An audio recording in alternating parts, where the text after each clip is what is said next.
One beautiful spring morning, though tired and sleepy, Mrs. Sharpie the post owl was on her way to Alfie's house to deliver a parcel.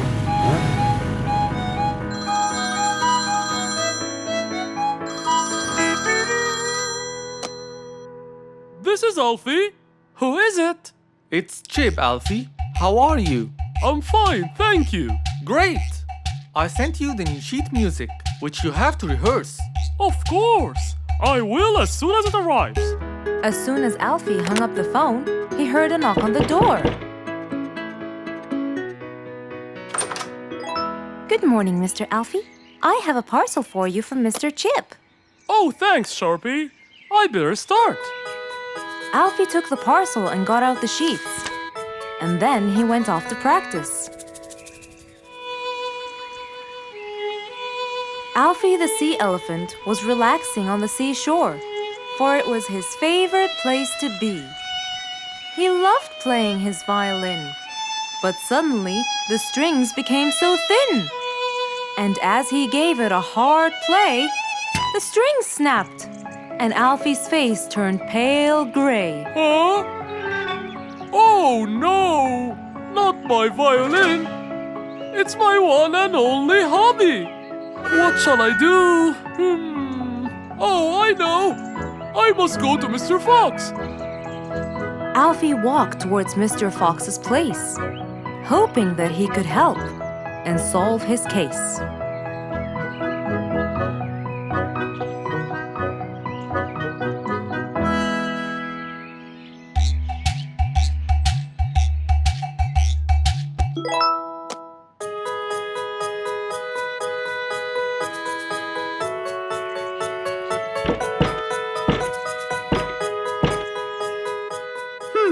I wonder who?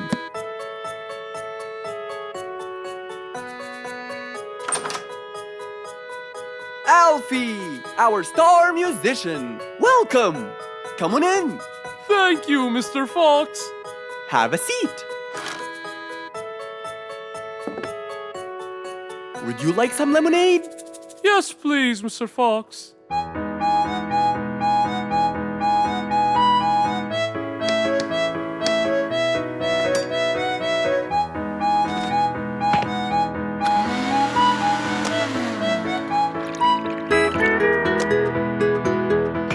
Mr. Fox came back with a glass of lemonade.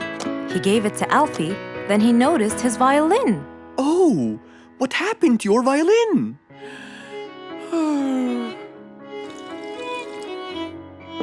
I was playing by the seaside and suddenly the string snapped. What do you think I should do? Well, we can simply buy some new strings and change them. I already bought them, but I don't know how to change them. It's my first time. No problem. It's easy. Now let me teach you how to replace them. First, we remove the old string by twisting this till it's loose. Then, we pull the broken string out of its hole. After that, we twist the tuning peg on the other end and pull the other end of the string from its hole as well. See? Now the whole string is out. We insert the thin end of the new string into the hole of the tuning peg. Then, bend the string around the hole like that and fix its other end into the other hole.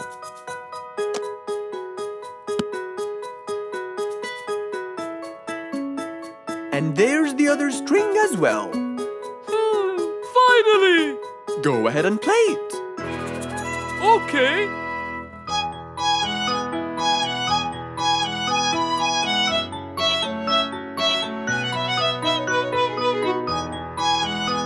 With his violin finally fixed, Alfie walked out the door.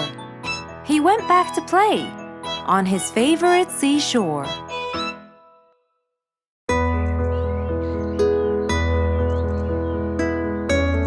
One bright sunny morning, as Mr. Fox was having his morning coffee and reading his newspaper in the balcony, his phone rang. Who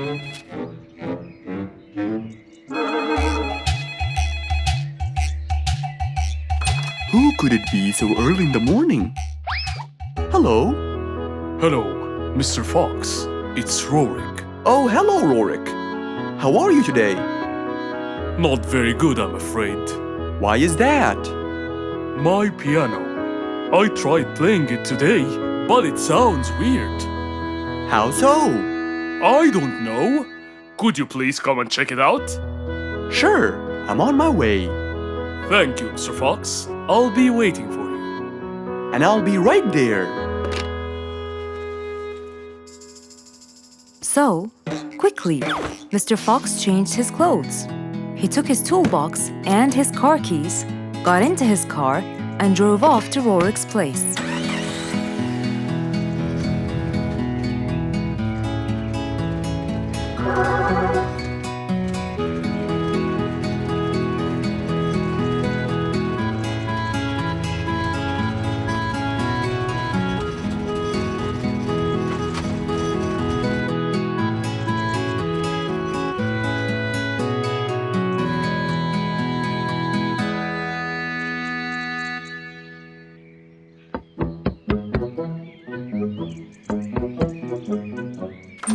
Hello, Mr. Fox. One moment, please.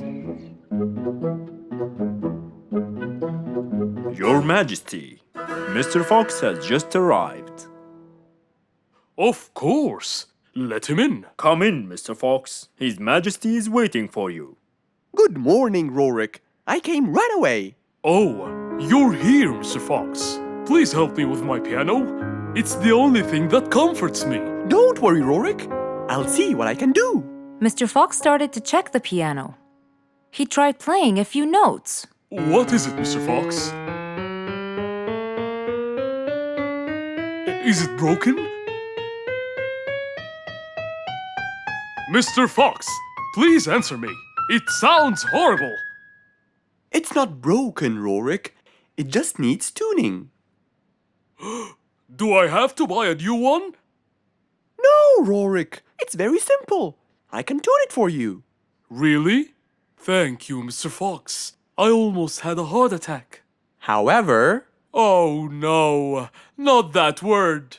I'm sorry, but it might take a while. Oh, it's okay. I can wait. Okay then, I'll get started. Please, Mr. Fox, do your best. It's my everything. Don't worry, it'll be good as new. Mr. Fox opened his toolbox, grabbed a few things, then started to work.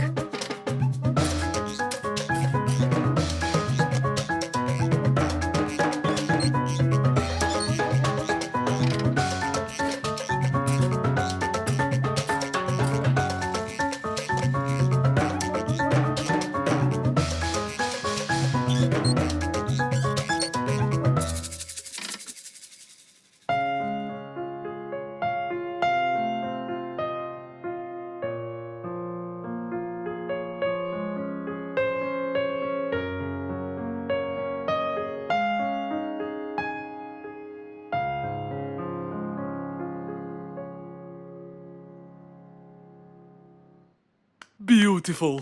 It sounds beautiful. Told you everything will be alright. I can't believe it. Thank you so much, Mr. Fox. Anytime, Rorik. And with that, Mr. Fox's work was all done. He waved goodbye and drove along happily. He had helped out a friend once more. For helping each other is everything you could ever wish for.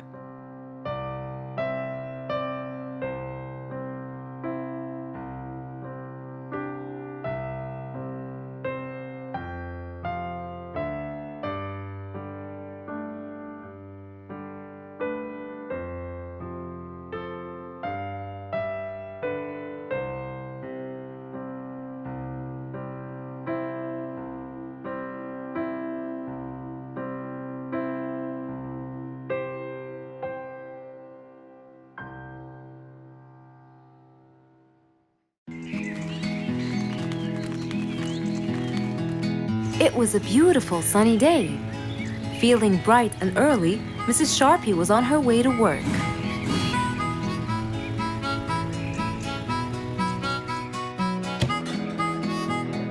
Good morning, Sharpie. Good morning, Emma. You're looking good today, Sharpie. Thank you.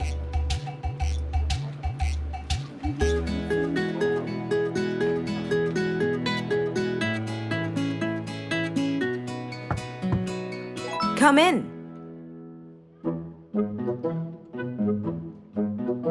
Good morning, Mrs. Susan. Oh, good morning, Sharpie. Today's gonna be a special day. I hope so, but why? Well, we have more packages that need to be delivered to their owners on time. And there's a special package for the king. I'm on it, Mrs. Susan. After piling them all up, Mrs. Sharpie went to deliver the packages.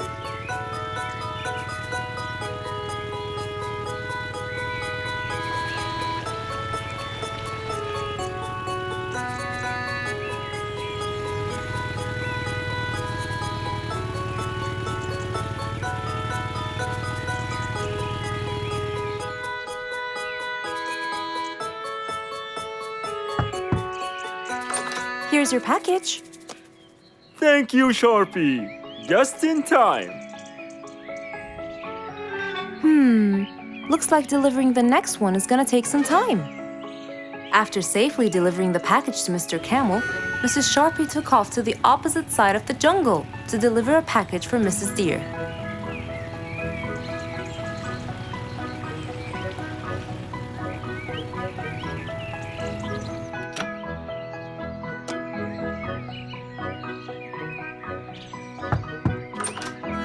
Here's your package. Thank you. But why were you late? I waited all morning. Next was Mrs. Bird's package, and that was south of the jungle. That was very tiring for Mrs. Sharpie.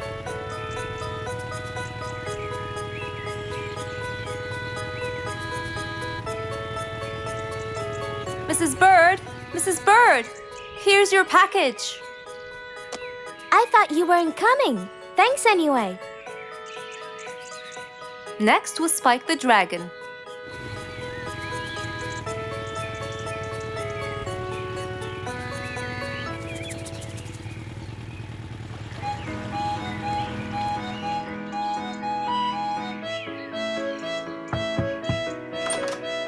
Here's your package.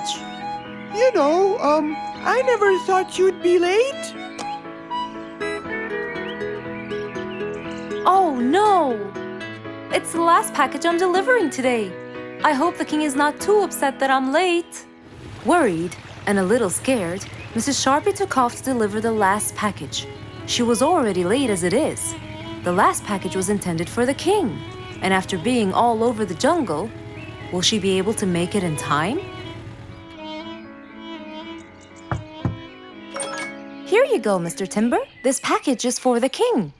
Thank you, Sharpie. But the king was worried and a bit upset. Why? Well, he had to wait all day for this package. You're not usually late, Sharpie. He was very upset. My sincerest apologies. I'll be more careful next time. Mrs. Sharpie was very tired and really upset. Having to deliver packages all over the jungle was no minor task. So, she decided to go to Mr. Fox and ask for his help. Oh, hello, Mrs. Sharpie. How have you been? I'm not good at all, Mr. Fox. You have to help me. What happened? I've got a lot of letters and packages, and I keep flying east and west all over the jungle. This won't do, Mr. Fox. I'm so tired. Oh, Mrs. Sharpie, you do look exhausted. Please come in and we'll figure this out together. Would you like a cup of hot chocolate? No, I just want to find a solution, Mr. Fox. Okay. Tell me what the problem is exactly. I get too much letters, so I fly to deliver them. I find that the first letter should be delivered to the western part of the jungle, so I fly and deliver it, just to find that the next one is in the eastern part of the jungle. And when I fly and deliver it there, I find that the one after it is in the north. And after that, it's west again. And it's all driving me crazy. Calm down, Mrs. Sharpie. There must be a solution to all of this. That's why I came to you. I kept thinking and thinking, but they come in packages, and I must deliver them all in one day. So how can I do that? Don't worry, Mrs. Sharpie. We'll sort this out. Sort. Sort! That's it! Why don't you sort them out from the very beginning, Mrs. Sharpie? What do you mean by sorting them out? I mean, first, you should read the addresses and sort all the letters that should be delivered north together, and those that should be delivered east together, and so on. And then I'd finish all the north letters together, and the east, and then the south, and then the west, right? Precisely. That's a great idea, Mr. Fox. Thank you so much. Wait, where are you going? I have letters to sort out. Thank you, Mr. Fox. Glad I was able to help you, Mrs. Sharpie. Goodbye.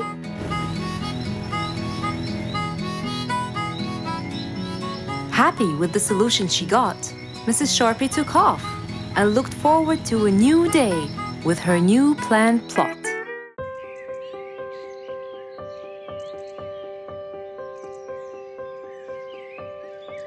It was a beautiful spring morning. The sun was shining brightly. The sound of the birds woke Mr. Fox up.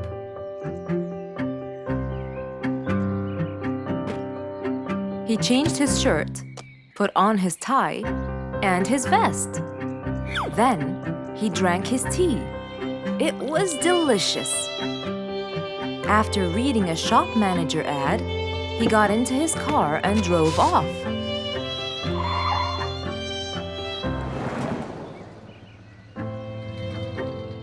Meanwhile, little Bingo Monkey was riding his bike through the jungle. He was having loads of fun, but suddenly the bike slipped and little Bingo fell off.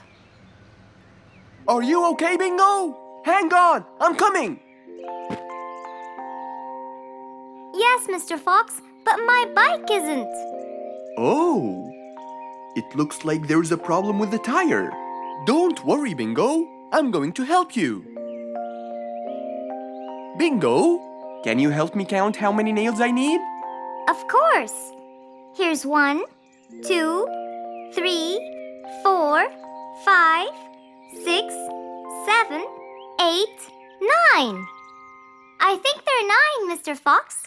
Okay, Bingo. Let me count how many I have in my toolbox. 1, 2, 3, 4, 5, 6, 7, 8, 9. I'll get one more just in case he miscounted. So 9 plus 1. We need 10 nails. That's easy.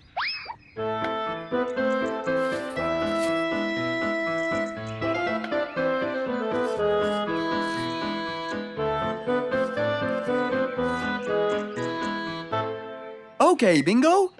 It's all done. Thank you so much, Mr. Fox. You've helped me a lot.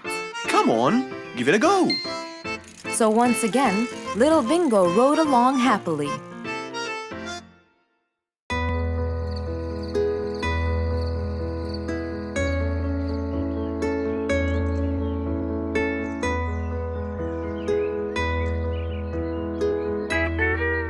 It was a bright, early morning. Mr. Fox woke up and went to wash his face.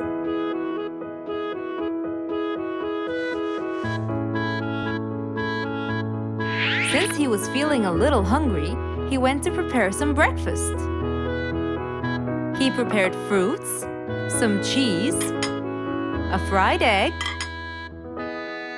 and some veggies. He looked around for some bread, but couldn't find any. No problem. He'll go to the bakery and buy some. I guess I need to buy some bread from Mrs. Flute's bakery. Then I can have my delicious meal.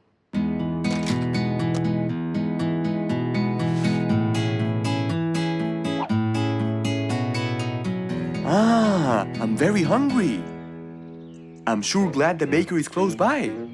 I won't be needing my car.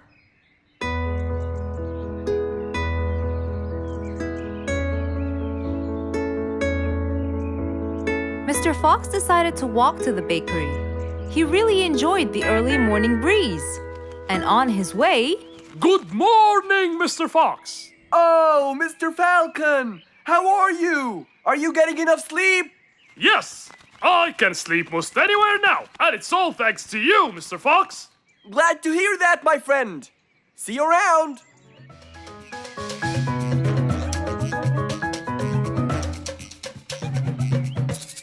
When Mr. Fox finally reached Mrs. Flute's bakery, he found a long line of customers. He got in line and patiently waited his turn.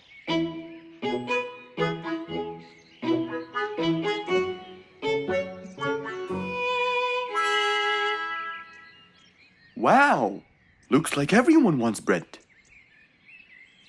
Slowly, the line was moving up, and Mr. Fox got closer and closer till he finally reached the counter, where a very tired Mrs. Flutes was waiting.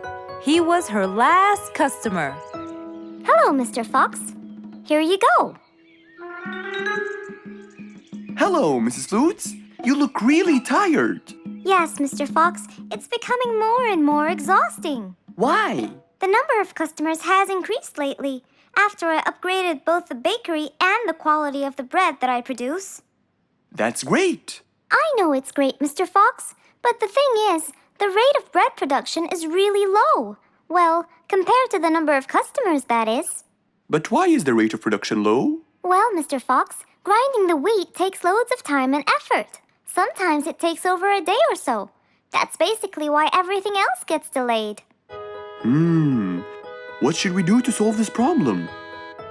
Okay, Mrs. Flutes, I will head home now and eat my breakfast and try to think of a solution. And I'd like you to pass by my house tonight. I'm sure I'd figure something out by then. Really, Mr. Fox? I can't wait to hear your solution. I'll come by your house as soon as I get off work. Okay, see you later, Miss Flutes. See you later, Mr. Fox. Mr. Fox went back home to have his breakfast. Miss Flute's bakery is truly the best. I have to solve this problem, or she won't be selling any more delicious bread. With that in mind, Mr. Fox went to his workshop to give it some thought.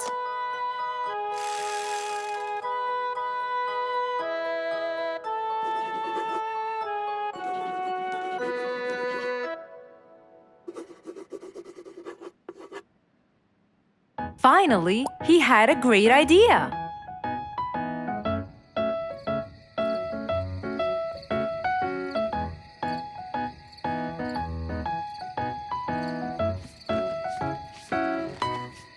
That was a long day.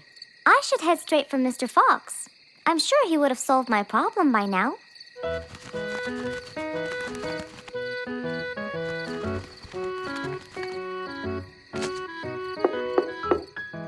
That must be Miss Flutes. Hello, Miss Flutes. Come inside. Hello. Were you able to find a solution to my problem, Mr. Fox? Well, why don't you try this new invention? A new invention for me? That's right. I made it specially for you. That's wonderful. It's a grinding machine to help you grind wheat quickly. Brilliant. But how will it help me? This machine is used to increase the rate of grinding the wheat, which is used to make the bread. So you can use it to grind a whole kilogram in no more than 5 minutes. And with that, the amount of time needed will decrease, and you won't be too exhausted. I'm really grateful to you, Mr. Fox. I have no words to express my gratitude. Friends help each other, Miss Flutes. You're really kind and generous, Mr. Fox. I want you to start using this new device tomorrow, and I will call you to check in every once in a while. Okay, Mr. Fox, I will. I'll be going now. Thank you again. Goodbye, Miss Flutes, and have a good night. And so, Mr. Fox waved goodbye to Mrs. Flutes. Then, he sat on his comfortable sofa. He looked out his window and admired the jungle he lived in for so long. He happily thought to himself, I love helping my friends.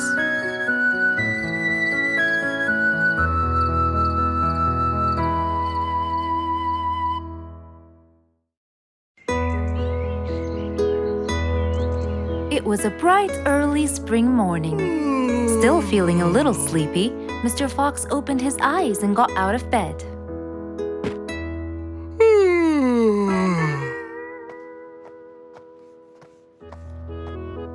the weather was beautiful outside and awfully tempting, Mr. Fox decided to go for a walk in the jungle.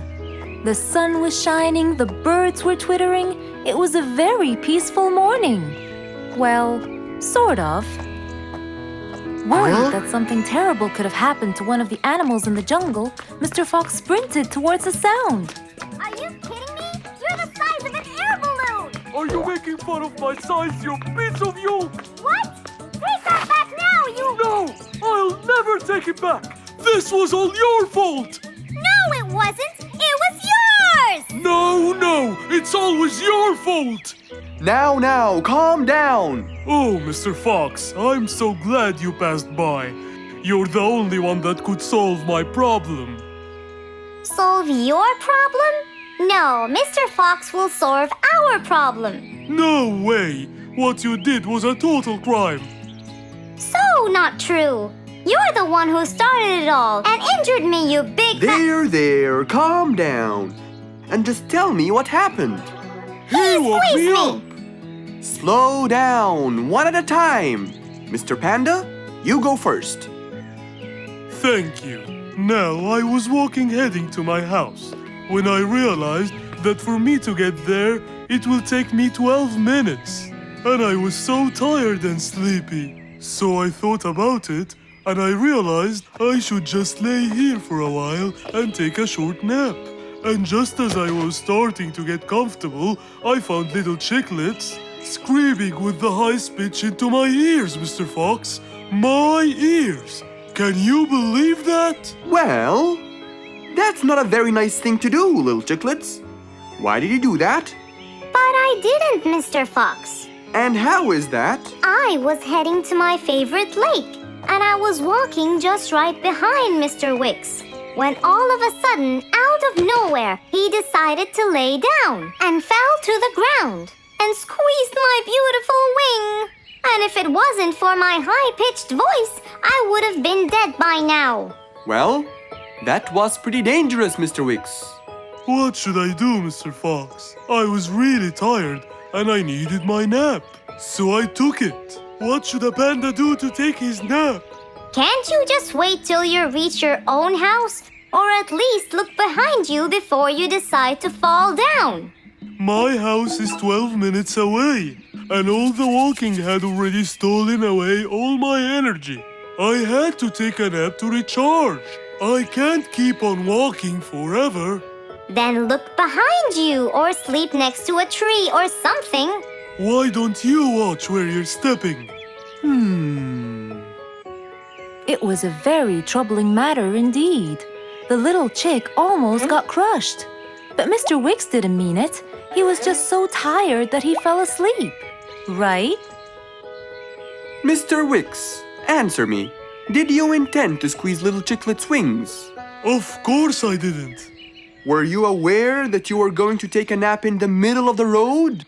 Actually, I vividly remember. I walked to the tree side first, but when I woke up, I found myself in the middle of the road.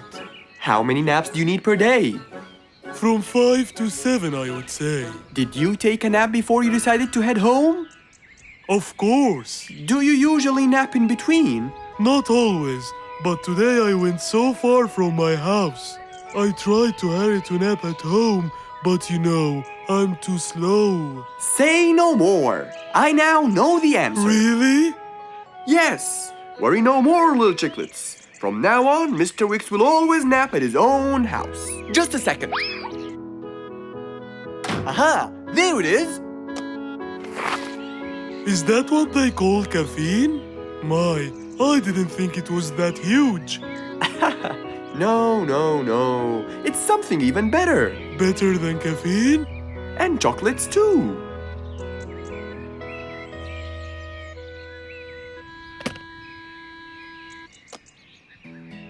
Wow! Rollerblades! So you'll be able to move fast and reach your house as fast as you can. Oh, can I try it now? Sure you can. Wow! Whee! Yahoo! Thank you, Mr. Fox. Anytime you need me, I'll be there. It was a bright sunny day. Mr. Fox had had his breakfast and was now out doing his morning exercises. It was then when he saw Woody, who was passing by. Ah, Woody, how are you? Haven't seen you in a while. I really missed you. I'm fine, Mr. Fox. I really missed you. I hope you're doing great. Why does he look so sad? I hope nothing bad has happened. You look a bit down, Woody. Is everything all right? Are you okay? Oh, Mr. Fox, I really need your help with an urgent matter. Don't you worry, my friend. Big or small, every problem has a solution. I assure you, everything will be all right. Oh, I know, Mr. Fox. I can always count on you.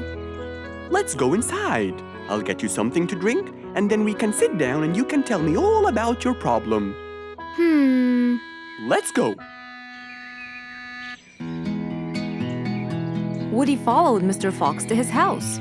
There, Mr. Fox prepared something special for Woody to help make him feel better.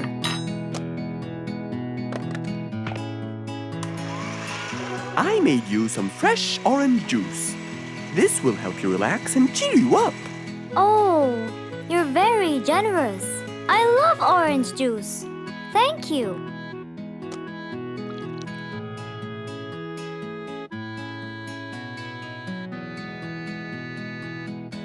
Mr. Fox, I'm really sorry to bother you over and over again, but I had no choice. Oh, no worries, my friend.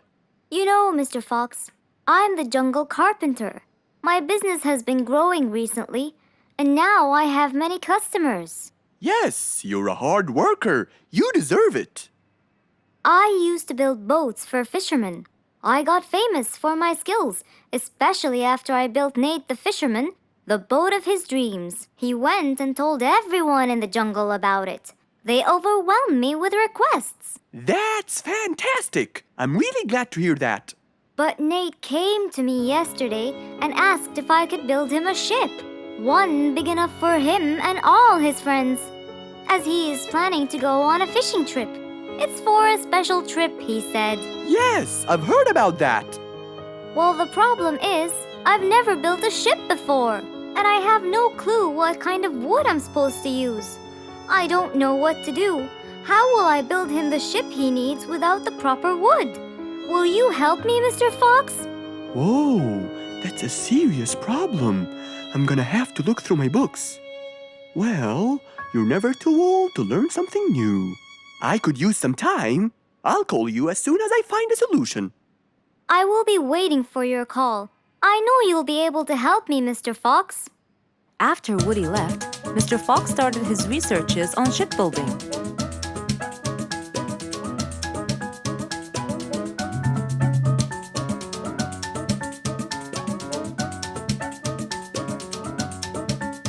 After hours and hours of hard work, he finally got it. Yes, I've got it! But what did he get? We'll find out in the next episode.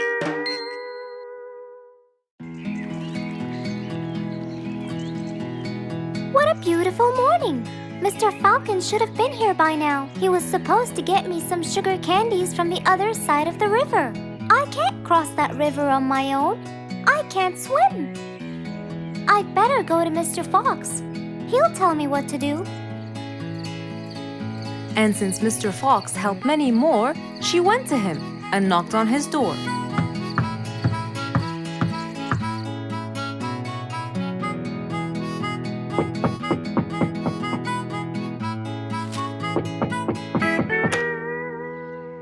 Who's there?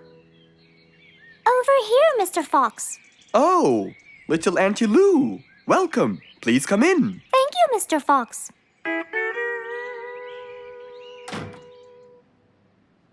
What can I do for you? Mr. Fox, my problem might seem small, and I know how busy you are, but Don't worry, Auntie Lou. Whatever it is, we'll find a solution. Tell me, what's bothering you? sugar candies. Sugar candies? But you love them. Yes, Mr. Fox, I do. That's the problem. The only place I can find them is by the other end of the river side, and I don't know how to swim. Well, how did you get them before? I had some friends who would cross the river and bring me some candies with them.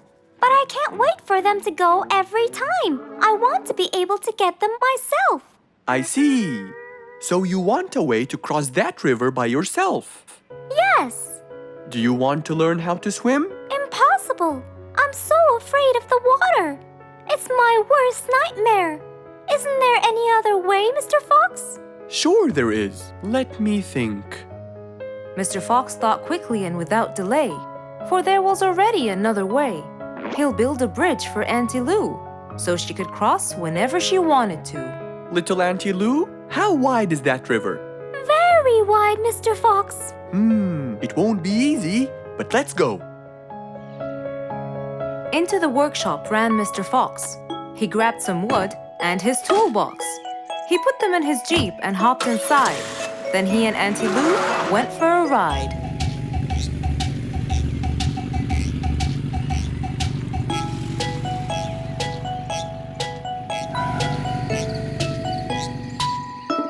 Little Auntie Lou, that's not a very wide river. But it is to me, Mr. Fox. You're only saying that because you're too big. Maybe you're right. Little Auntie Lou, let's get started.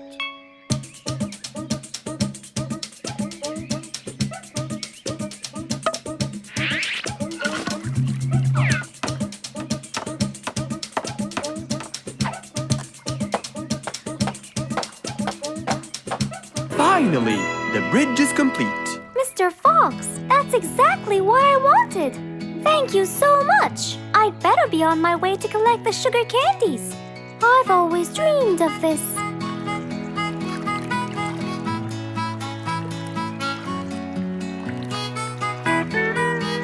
Enjoy the candy, little Auntie Lou.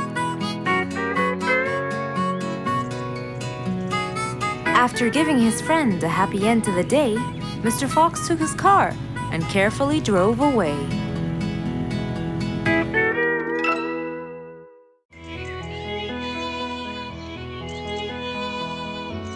It was a very fine day, in the beautiful month of May. Mr. Fox decided to go for a walk. So, without further delay, he was on his way.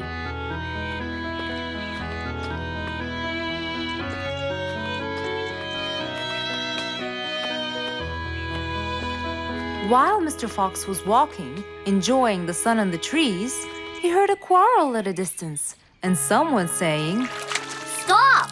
Please!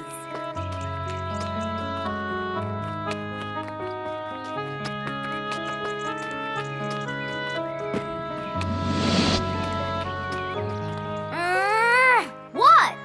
Can't a monkey enjoy a spring nap in peace? Nap somewhere else. I don't care. Excuse me? You splash somewhere else. You've got the whole ocean. That's more than enough room. What's going on here? I like it here, and I'm going to stay. You stink! Bingo?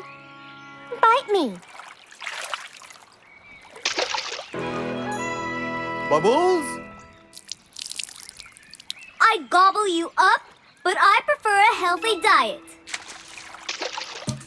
What's the matter with you two? I'm calm and happy. I'm just simply awesome. Mr. Fox, can you believe her? Honestly, I don't believe the fact that you two are fighting in this lovely weather. You tell him, Mr. Fox. Such a gloomy monkey. All I want to do is take a nap. Such a gloomy monkey, such a gloomy monkey. Bubbles, stop that. What's your problem, Bingo? What can I say, Mr. Fox? I just wanted to nap on my hammock. But Bubbles kept splashing water all over me. And it's so irritating. As if it wasn't on purpose, Mr. Fox. I just wanted to enjoy spring my way. Can't I enjoy the weather however I please? Of course you can. But Mr. Fox! And you too should enjoy your spring nap as well, Bingo. Finally! That's right. Go enjoy your spring sleepiness some other place. Say what now? You know what? I've got the perfect solution to your problem. Really? Yes, and it's very simple. What is it, Mr. Fox? Wait here for a second. Don't splash water for a short while, okay? Fine.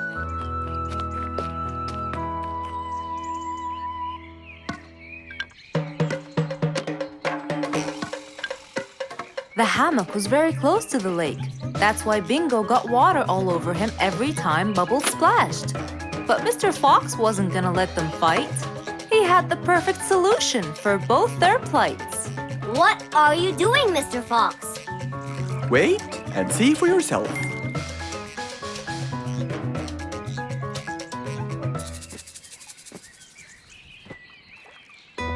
Let's see. First, we'll untie the hammock. 1, 2, 3, 4, 5.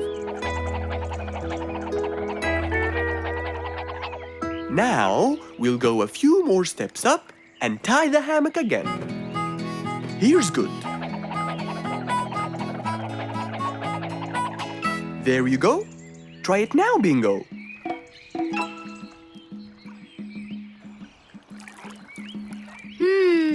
Very comfortable, Mr. Fox. I love it. And the air up here makes me sleepier. Bubbles, give me your biggest splash. Whoa! Ha ha ha ha ha. Whoops. Sorry, Mr. Fox. Don't worry about it. I feel fresh. Mr. Fox's work was done. First there was trouble, now there was none. For there was indeed no better deed than rushing to help a friend in need.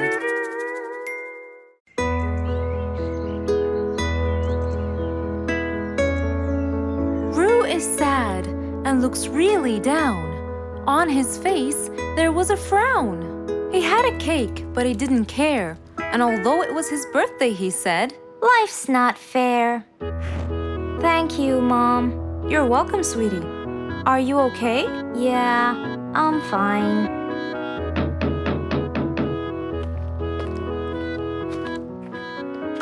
Oh, look who's here. It was Roo's best friends, Poppy and Fluffs.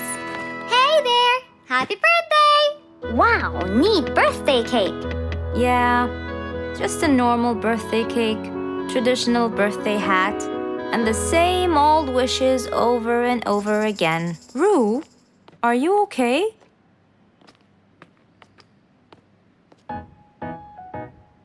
Bad timing, huh? He looks sad. I know, but the cake is still here. Oh, stop it. We have to help him feel better. It's his special day. A little bite won't hurt. Oh, sure, the cake won't hurt. But what about my fist? Fine, fine. What do you have in mind? Let's go. Where to? I know someone who can help.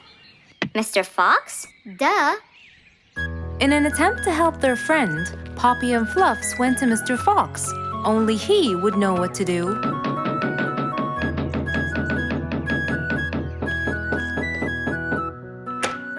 Hey, carrots. Do you have any lemonade, Mr. Fox? I stopped apologizing for his behavior long ago. You know, Fluffs, he's just Fluffs. It's okay. Come in. Are you sure it's all right? Positive. It's always the right time. It's Roo's birthday, and he's pouting. He's bored with the same birthday routine every year. So we want to make him something different this year. Can you help us? Yeah. Unbelievable. You'd think I'm quite believable if you tasted this lemonade. It's awesome. Any ideas, Mr. Fox? What do you guys say? I help you throw him an extraordinary party with a magic show. A magic show? But who's gonna perform the magic tricks? You guys will. I'll teach you. This is the best idea ever. I agree. We'll also bake him a cake. But he says cakes are boring. I can assure you, this one he will like. Sounds like the perfect plan. All right, first, let's bake the cake. It wasn't a very easy task, but all three of them worked hard to make this the best day ever.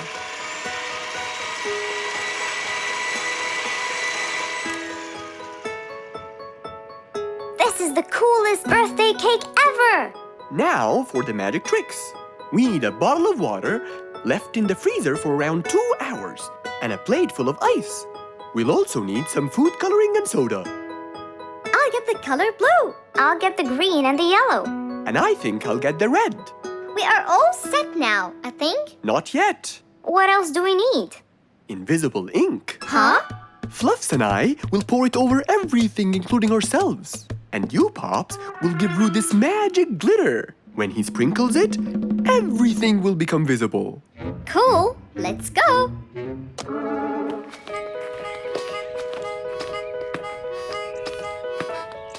Let us pour the invisible ink now.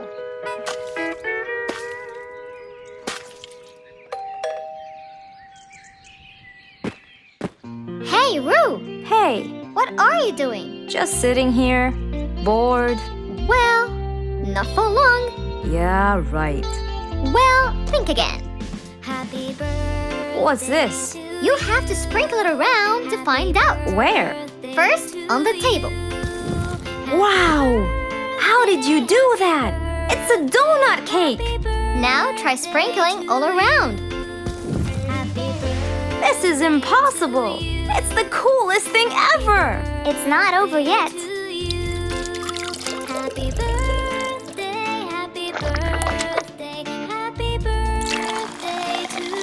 I can't believe you guys did all this for me!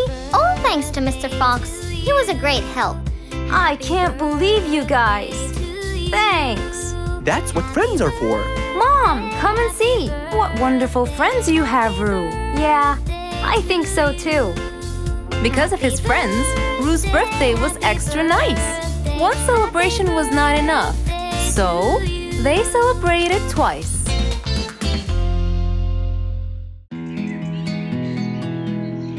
It was a beautiful morning. The sun was shining brightly over the jungle.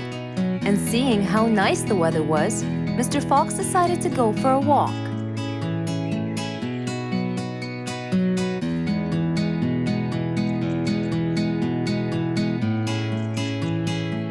The birds were twittering, the bees were humming, and the flowers smelled pretty.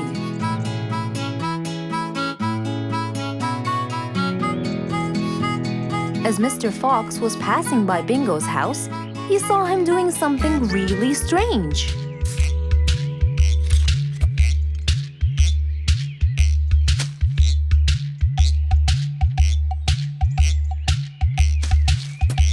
Bingo! What are you doing? I'm storing my favorite fruits to eat during the winter. But you can't just bury them. They'll soon rot. But what can I do, Mr. Fox? They only grow in the summer, and I love to eat them so much. Mr. Fox thought about it for a while. What could he do to help Bingo?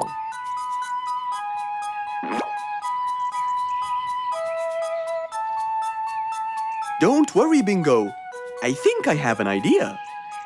Really? What is it? You'll have to wait and see. I'll just run to my workshop, and I'll be back before you know it. Okay. Mr. Fox went back to his workshop and gave it some thought.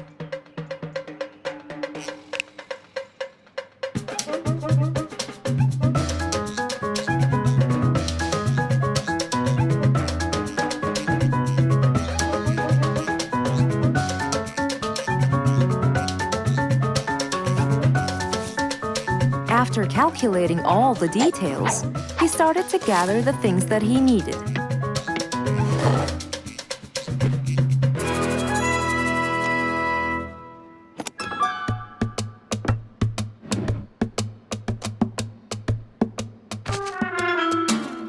Then he took his toolbox and his car keys and of course, the glass plates. He put them all in his car and was on his way.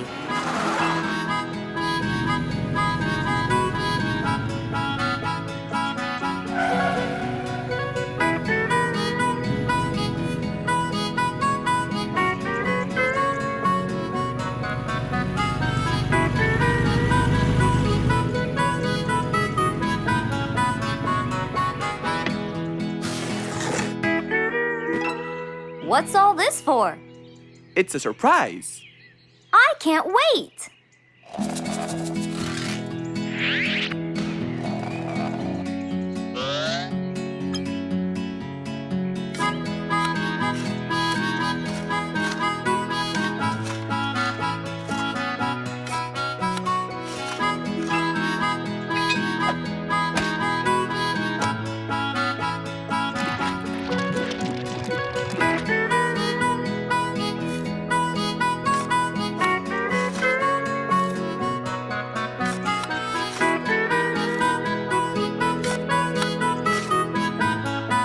Mr. Fox was almost done, and Bingo was watching him, looking slightly puzzled.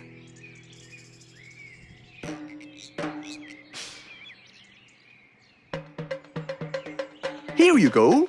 You'll never miss pineapples again. So I can store them in here? No. You'll grow them in there. This is called a greenhouse. But it's not green, it's transparent. No. It's called green because we can grow green plants and fruits inside it whenever we want.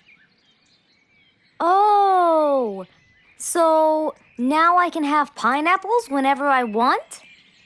Yup. Anytime you want. Awesome! Thank you, Mr. Fox. Glad I could help.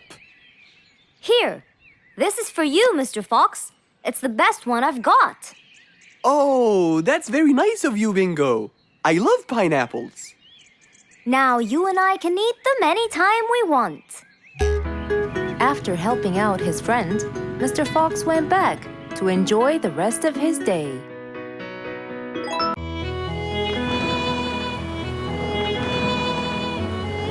One day, the mighty eagle flew to his nest. All he wanted to do was rest. He felt bitter, he felt cold. He was really getting old. He knew he needed someplace new.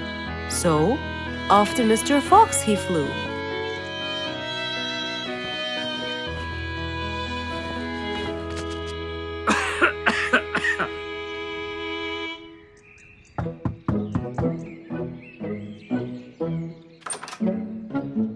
Oh, hello, Mr. Eagle. You look so tired. Please, come in. Thank you, Mr. Fox.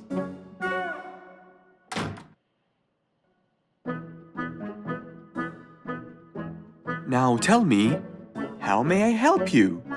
Mr. Fox, I spent years in prosperity and glory, but I'm old now and tired. I can't live out there alone in that cold weather. Where do you live, Mr. Eagle? By the mountain top. I see. The wind is strong there. I bet you catch a flu every now and then. Well, I didn't used to, but that's all in the past. Now I'm old and weary. I'm not what I used to be. Plus I get so lonely up there. There is no one around to talk to, and no one to help me get better if I get sick. Why don't you come and live with us in the jungle? I looked around, but I couldn't find the right place for my huge nest. I'm too old to build a new one, and I can't really stay in someone's home. Mr. Fox kept thinking for a while. What could he do to help his dear old friend?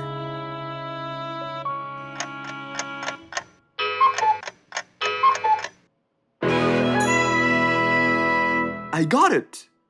I think I can help you build a new house. Have no worries.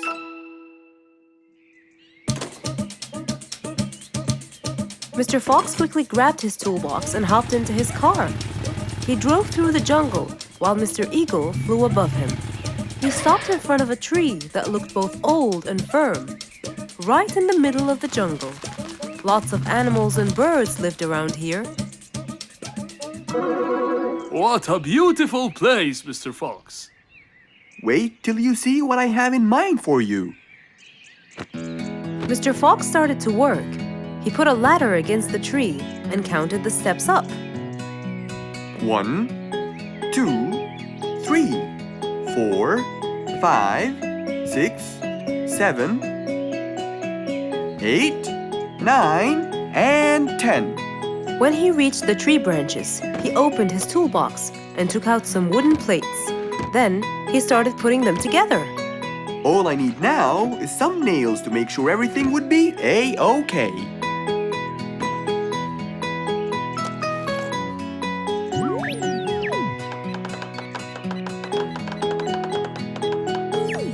We're almost done, Mr. Eagle. Can't wait to see what it will look like, Mr. Fox.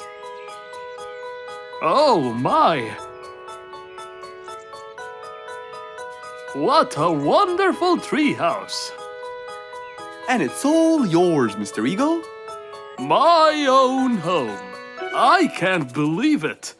Thank you so much, Mr. Fox. You're most welcome. As Mr. Eagle got inside his new house and closed the door, he felt a happiness like never before. He knew Mr. Fox's idea was truly the best, for there was comfort, there was warmth. He felt really blessed.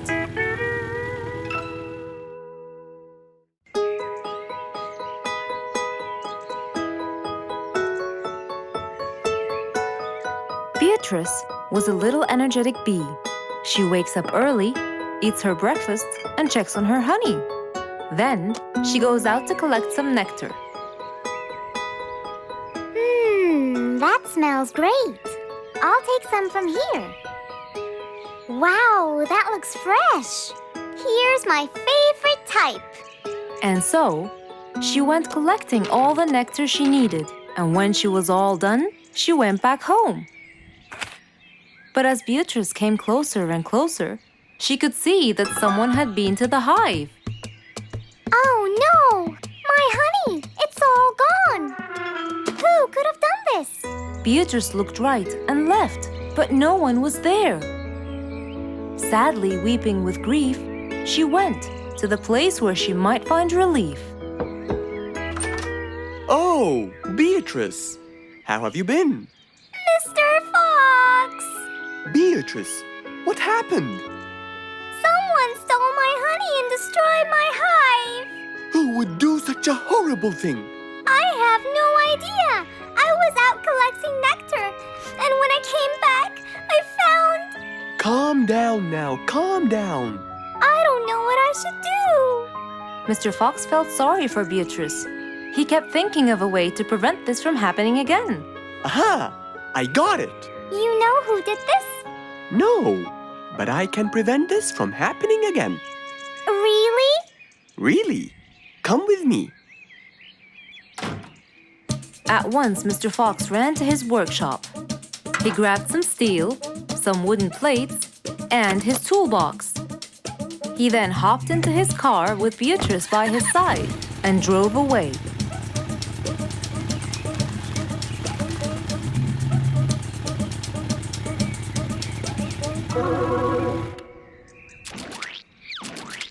Oh, See? I told you. It's a complete disaster. you were right. But don't worry, everything will be okay now.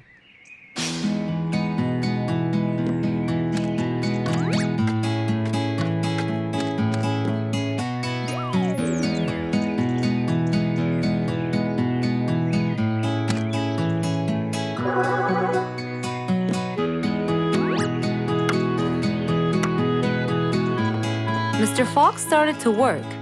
He got the wooden plates and built a box out of them, which he put on the tree branch. Then he surrounded the box with steel. He made sure the nails went in properly and made a door for little Beatrice. Now, all done. Wow, it's amazing. Thank you, Mr. Fox. There, take this too. And what's this? This is the key to your hive, so no one would enter without your permission. Don't worry about it, Beatrice.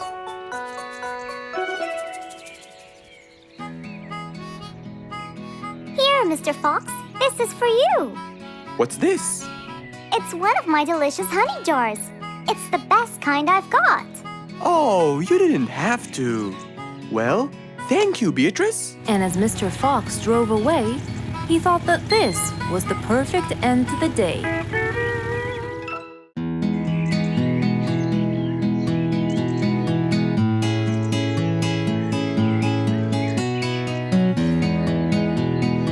Spike the Dragon always bragged about how good he was at photography. And all he wanted was just one little chance to prove to everyone how talented he was. It didn't take long before someone actually recommended him to be the official photographer of King Rorik the Lion's birthday party. All done and send. Wow! That's a nice picture! Now we know who'll be our photographer. And immediately, Mr. Tiger sent a message to Spike. Oh! Finally, someone recommended me. I won't let them down. I promise. And so, Spike started to train and practice some more. His pictures were beautiful, and he felt so happy. Everything went well until the morning of the party.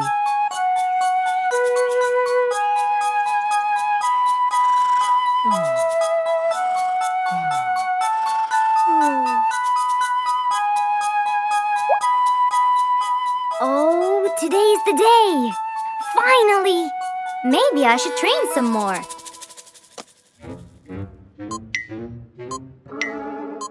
Huh? Oh no! What have I done? While Spike was testing his camera, he pressed on something that changed his camera settings. Now all his pictures turned to white. Spike tried to change it back. He cleaned his lens and checked his filters, but all was in vain. What will I do? Oh, what will I do? I must go to Mr. Fox at once. Feeling so worried and sad, and with no clue what to do, Spike held his camera and flew off to Mr. Fox.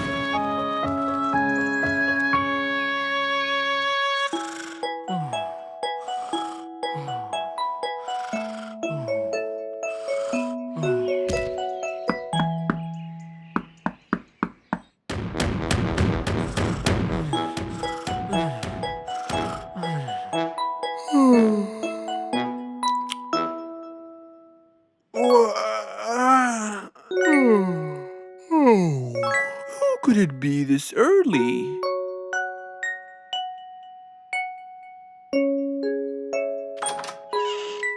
Oh, Spike, it's you. Help me, Mr. Fox. My camera. Help! All white, broken. Help! Calm down, calm down. Please, come in. Spike followed Mr. Fox inside. He sat down and started to speak slowly. You know today's the king's birthday party. Yes, and you've been hired as the official photographer. Congratulations, Spike. Oh, Mr. Fox, it would soon be condolences. What? Why? My camera. It's broken. Broken? Yes, I woke up early today and tried to check it. But I found that every picture I take becomes white. Have you checked the lens? Yes, and I re-cleaned them to be sure. But it's no use. And the filter? Everything. The lens and the filter. Can I take a look at it? Mr. Fox held the camera and started to check the settings. Where could I buy another one now? Do you have a professional or digital one? I don't think you'll need it, Spike. I'll go straight to prison, right? No, it it wouldn't be fair to send the most talented photographer to prison. They'll all laugh at me. Are you sure about that?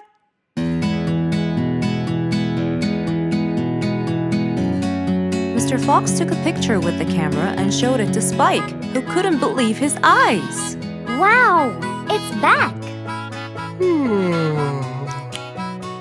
What was wrong with it? Looks like you accidentally increased the gamma. Oh, I forgot to check that. Thank you, Mr. Fox.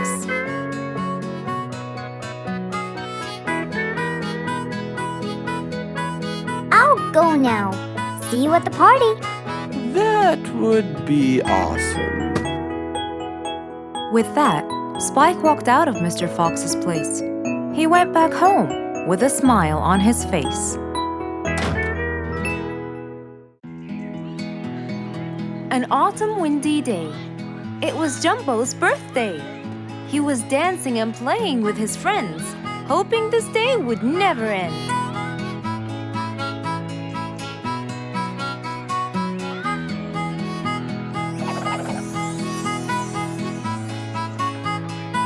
Everyone ran to hide all the same, but Jumbo slipped and fell, and that was the end of the game. All the animals heard the fall, but Mommy Jumbo ran before them all. Jumbo!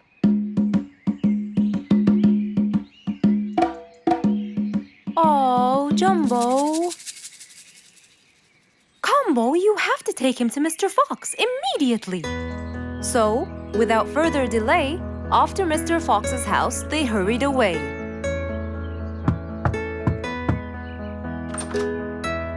Hey, Mrs. Combo, what's wrong? Help me, Mr. Fox. Jumbo is ill. Oh, please come in.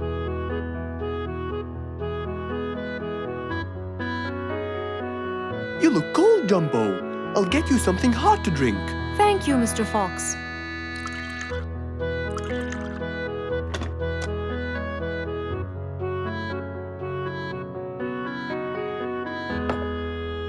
We were celebrating Jumbo's birthday. Oh, happy birthday, Jumbo. Thank you, Mr. Fox. But as he was playing with his friends, he slipped and fell into the pond. He started shivering and sneezing. I feared he might be sick, so I thought I should bring him to you, just in case. Well, why don't you lie down, Jumbo, and let's take your temperature. Open your mouth. Say ah. Ah. Fever, stuffy nose, red dots all over his trunk. It's definitely sniffles. Oh my, sniffles? Don't worry, Mrs. Combo. It's just a sniffles fever. It will go away. All you need, champ, is some rest and just one pill of antidote. And when you're better, you can go back to play with your friends. Thank you, Mr. Fox. After thanking Mr. Fox, Mrs. Combo took Jumbo back home to let him rest.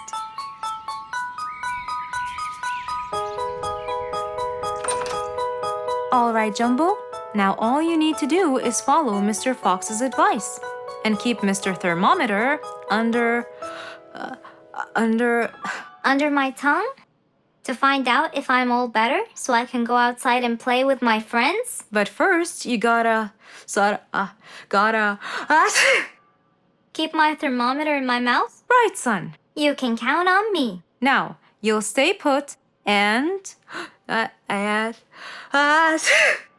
oh, sorry. Call me when it beeps.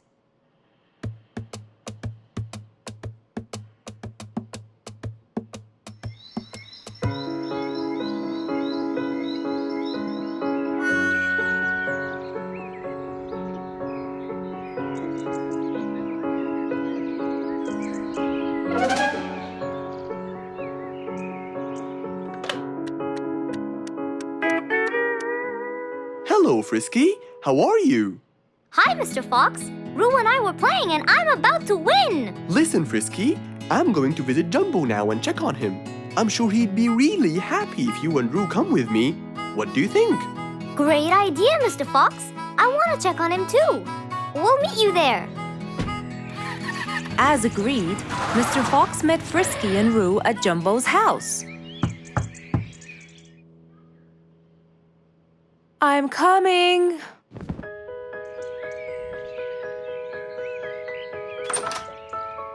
Hello, Mrs. Combo. We came to check on Jumbo. I hope he's feeling better now. Why, yes, Mr. Fox. Come in, everyone. Hey, Jumbo! I came to check on you. And I brought your friends along too. Are you feeling better now? Hi, Mr. Fox. Hi, guys. Hey, Jumbo.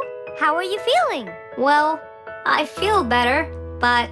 Well, we need to take your temperature one more time, Jumbo. Is it time? It's time, all right? What does it say? Well, let's see. Your temperature is, oh. Your temperature is just fine and dandy, Jumbo. You're not sick anymore. You are A-OK. Yes! Now we can go outside and play. But first, I need to tell Mom. Mom? Mom?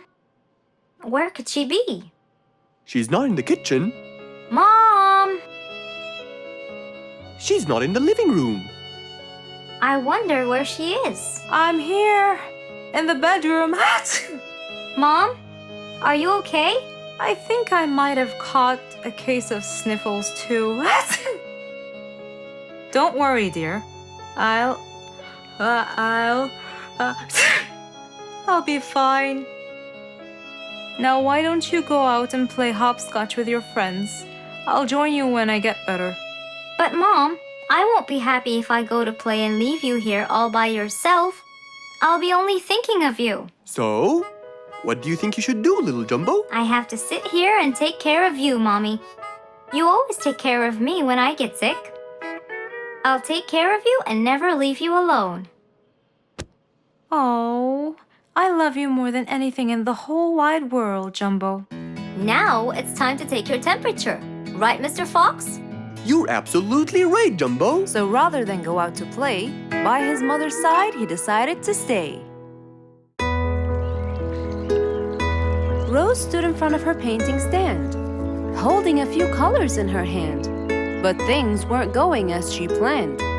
I think I should just paint the pig blue. No, wait. Maybe this will do. Maybe I should just take some of the pink color on my feathers.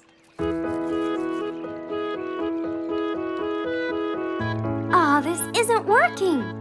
Maybe I should call Mr. Fox. He might have some clue about what I should do.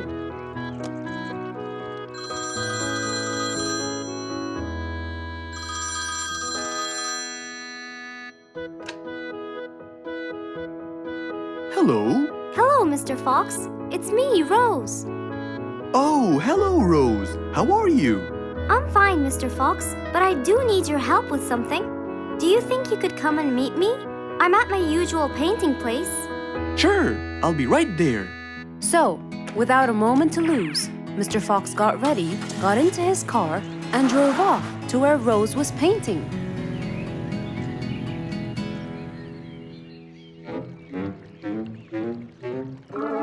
Oh, Mr. Fox. I'm sure glad you're here.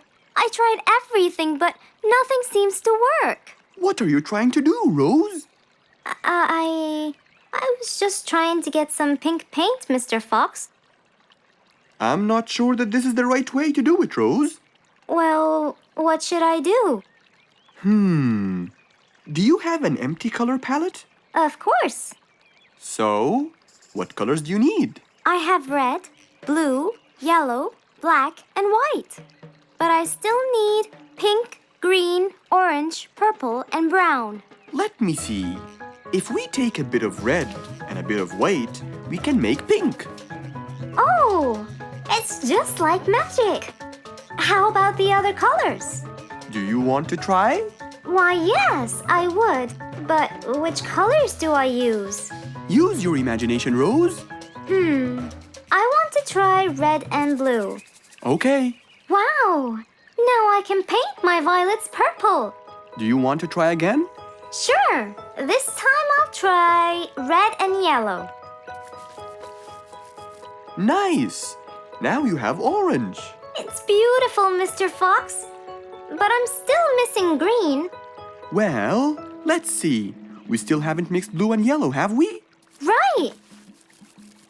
This is a really cool shade of green. Now you can paint all you want. But, Mr. Fox, what about brown? Right. I almost forgot. Let's try orange and blue. Yes, that's it.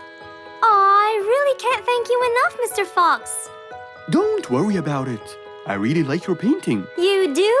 Yes! It's quite colorful. Well, thanks to you. Now, whenever you're missing a color, all you have to do is try some together. All the colors that Rose once knew, when mixed together, turned to something new. Pink, purple, orange, and green. Something she had never seen.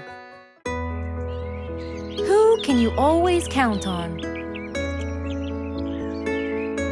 They're always there when you're feeling down, ready to draw a smile and remove that frown.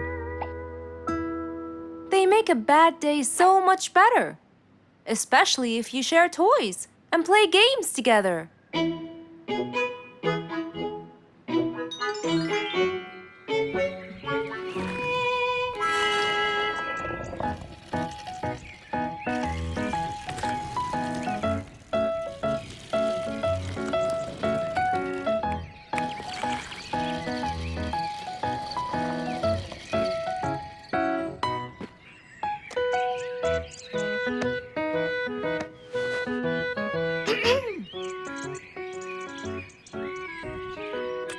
Officer Sherlock Fluffs? I'm with you, Officer Poppy Holmes. I think we're moving in the wrong direction. You might be right, Officer Poppy Holmes. I can see footsteps in the opposite direction.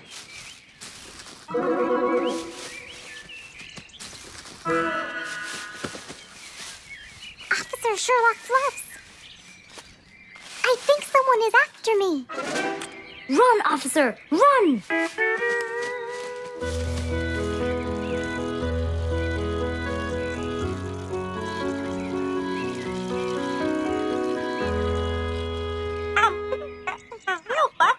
What do you mean? Poppy! Poppy! You there? Poppy! I can't believe we lost the connection. Poppy! Poppy, where are you? Filled with worry, Fluff searched and searched for Poppy, but he couldn't find her anywhere.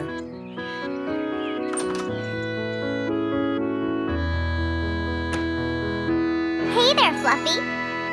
What? How come you're here? I thought you'd eventually come home. What happened to your walkie-talkie? It's not working. But we just got it. I know! I was looking everywhere for you. Aw, Fluffsy, were you worried about me? Stop it! We need to fix this thing. Do you have any idea how? Hello? You're the smart one. But I'm not much into technology. You know that. At least take a look at it. I did, before you came. I got nothing, really. Should we go over to Mr. Fox? I think we should. Let me change first.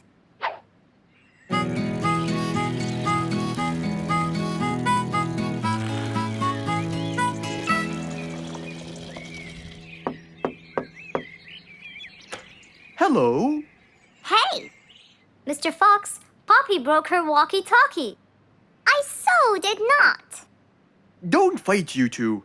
Show me your walkie-talkie. Maybe I'll be able to fix it. Here. But I promise I didn't break it. I'll go to the workshop and see what's wrong with it. Thank you, Mr. Fox. Sure. You really think I broke it? Why else would it stop working? But I didn't. Well, I kind of think you did. You're unbelievable.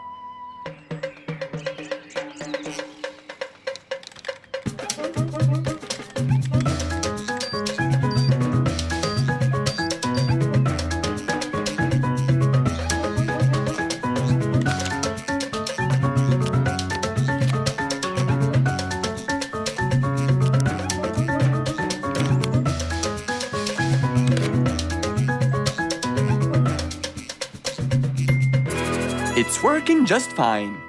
I told you. Well, it wasn't before. I tried it. I know it wasn't, but now it is. See, Poppy, you did break it. And Mr. Fox fixed it. It wasn't broken, Fluffs. It just ran out of batteries. I'm sorry, Pops. Never mind. I was worried about you, though. I know. I have a wonderful brother. Brothers and sisters may fight every now and then, but at the end of the day, they're still best friends.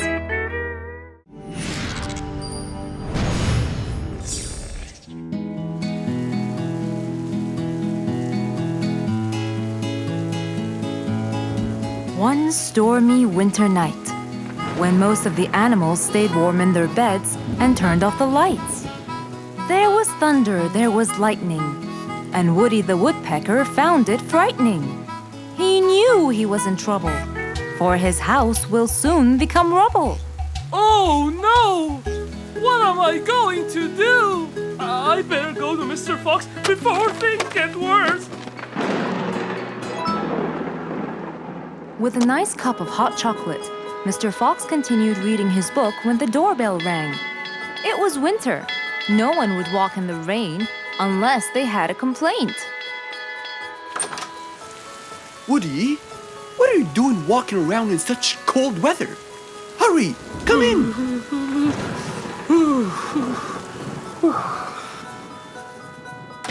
Mr. Fox, I know it's cold.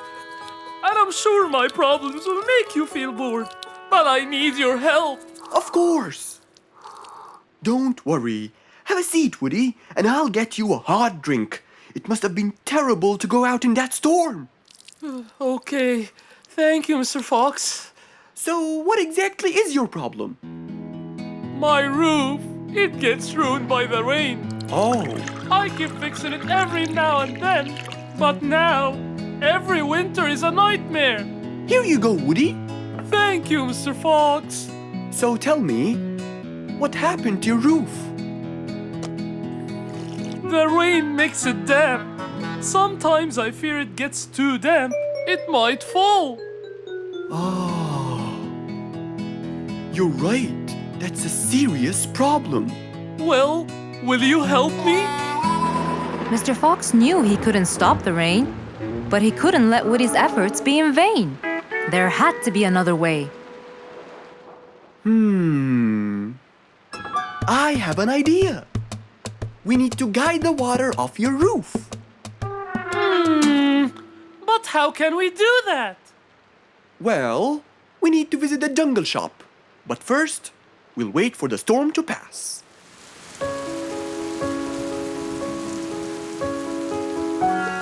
Finally, the storm faded away, revealing a bright, warm, sunny day. I think the weather is better now. Let's go, Mr. Fox. Mr. Fox and Woody hopped into the car, and off they drove to the jungle shop.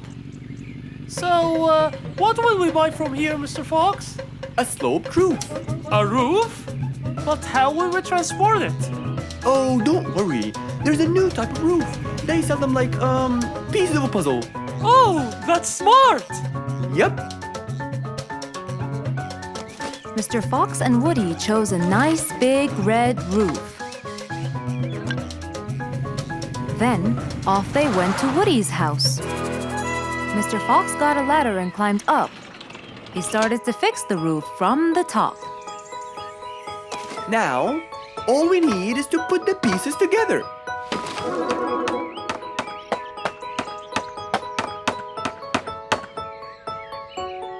All done.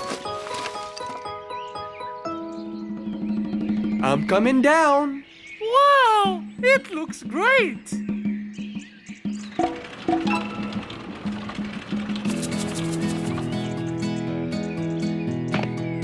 That way, all the water will slide down and the rain won't bother you again. So, does that mean no more rainwater will enter my house, Mr. Fox? Of course not. I guarantee it. Oh, I'm so happy! Thank you so much, Mr. Fox. Oh, it was nothing. We all like living in a dry, warm place in the winter.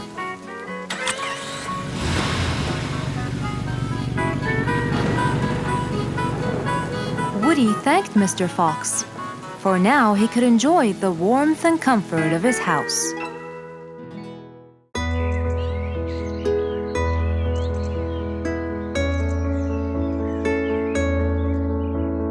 One cold morning, while everyone was shivering in their houses, Mr. Fox woke up and went to watch his favorite team play.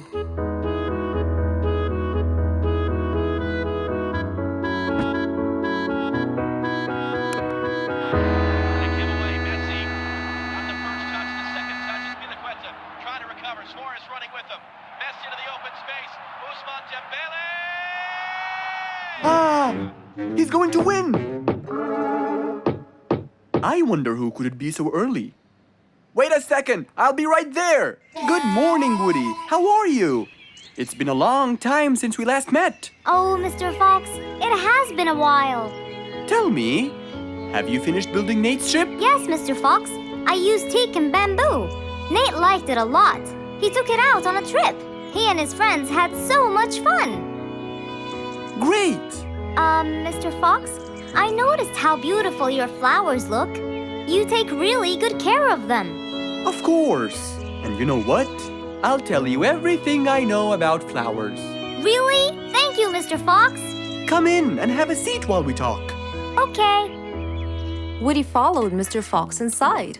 Feeling a little cold, he waited patiently while Mr. Fox prepared 2 nice bowls of hot soup for them both. Here you go. Thank you. It's delicious. Glad you liked it. Now tell me, what's bothering you, Woody? How did you know that something was bothering me? I know you all too well, my friend. Okay. You know, it's really nice and warm here. Yes, warm weather helps me think and relax. Well, Mr. Fox, I'm sure you know that I've been a carpenter for a long time now. Of course. And during the winter, my business blooms. And my customers increase because I sell them the wood they use for their fireplace. Very good.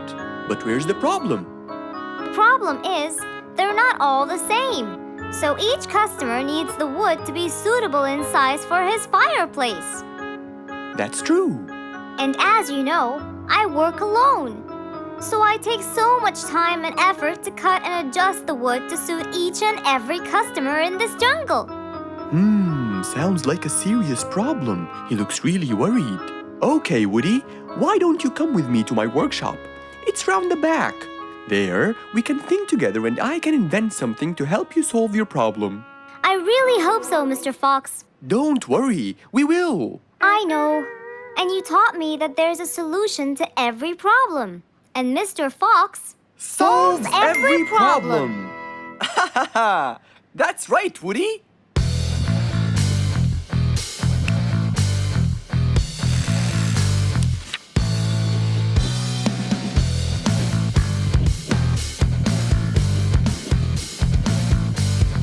I will invent a gigantic wood-cutting machine that has the ability to choose and control the size and shape of your wood depending on what you need. What? Really? Aw, you're the best, Mr. Fox. I'm just going to need some time to build the machine. You got it, Mr. Fox. I'll go get a few things done and I'll come back. Okay, I'll see you then, Woody.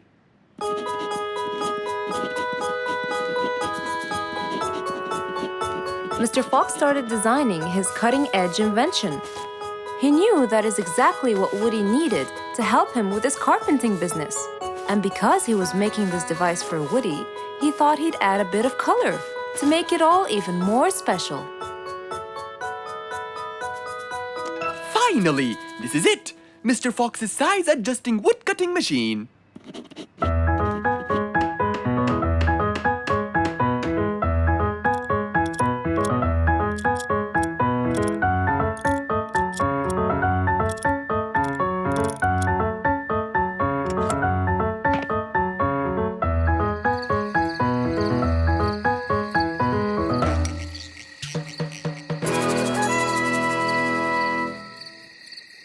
After finishing the device, Mr. Fox sat to listen to his favorite music, waiting for Woody, who came knocking on the door. Hello, Woody. You're right on time. Have you finished building the new machine for me, Mr. Fox? Of course I have. It's in my workshop. Let's go see it.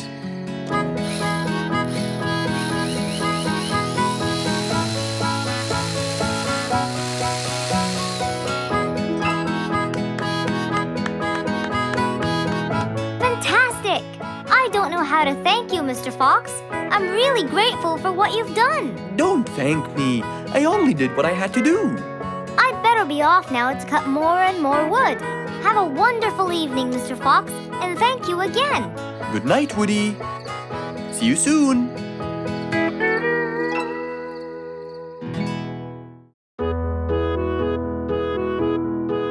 Mr. Fox was known for his kindness in helping others. Everyone went to him for advice, even Woody, the jungle carpenter.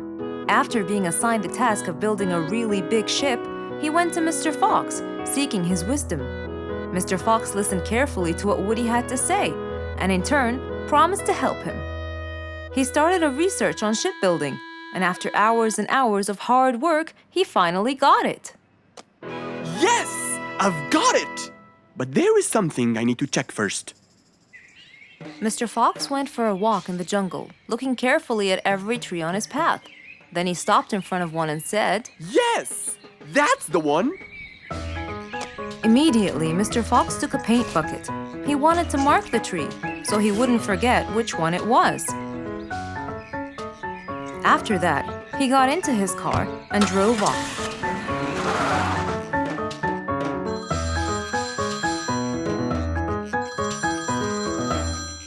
When he got home, he called Woody to tell him that he had found the perfect solution to his problem. It only took a few minutes before... Oh, Woody, right on time. Come on, Mr. Fox, tell me. Okie dokie, come in. I finally figured it out. I never doubted you, Mr. Fox. I was sure you'd be the one to help me find an answer to my problem. Oh, don't mention it. Here you go. These are blueprints. They're guidelines that will help you learn how to build a ship easily. Woody started reading the blueprints thoroughly. He knew most of what was written in it, so he looked up and said, It's a lot easier than I thought. Thank you so much, Mr. Fox. Oh, but Mr. Fox, what about the materials that I'll need to build it? Here's a list of all the materials you'll need. And what about the kind of wood I should use, Mr. Fox? I did extensive reading, and I found out that our ancestors were famous for using teak in the process of building ships, as it's really stiff, strong, and it can also be shaped to have wide planks, which would help the ship to withstand the waves of the sea. But I know you don't know what teak is. Not everyone does. But come along. I think it would be better to show you the tree I found earlier in the jungle. Our jungle? Of course! Everything you dream of can be found in our beautiful jungle. Mr. Fox got into his car with Woody by his side and drove off.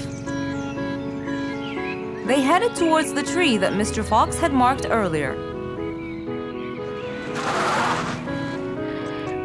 Here's the tree. Huh? I have loads of that wood in my store, but I never knew that I could use it to build ships. I didn't know about teak either. But with a little bit of research, everything is open to you, my friend. Mr. Fox, I can't thank you enough.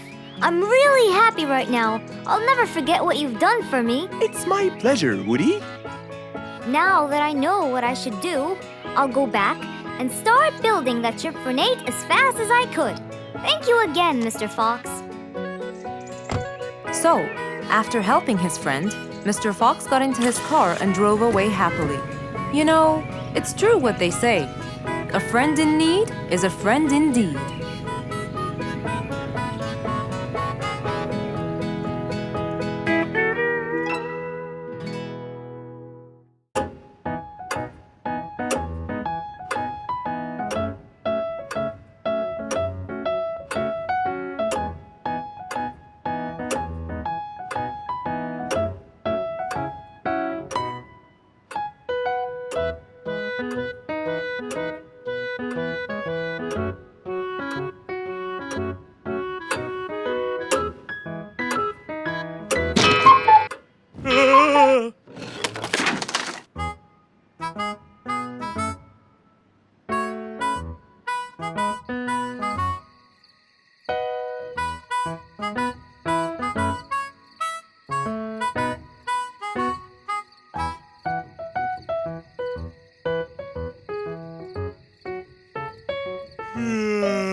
It was past midnight. Mr. Sleeperson Koala was on his way home from work. The streets were empty and quiet. He was falling asleep. He tried really hard to keep his eyes open, when suddenly the car stopped for no reason. And Mr. Sleeperson didn't wake up, as if it was the hibernation season.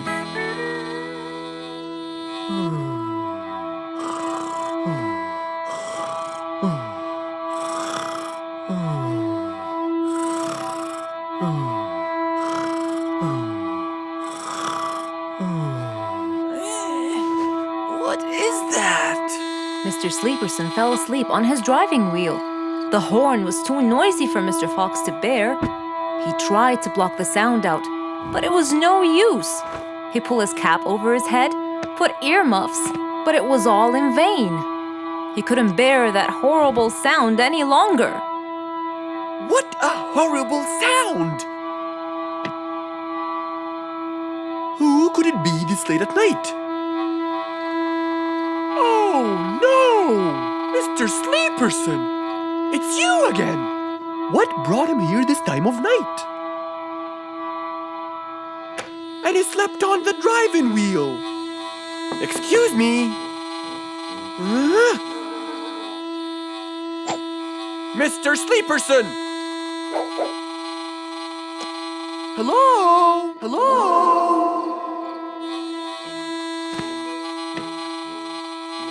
Oh, that's enough! What? Where? What time is it? It's 2 in the morning. And you fell asleep on your driving wheel in front of my house. Oh, Mr. Fox. Hello.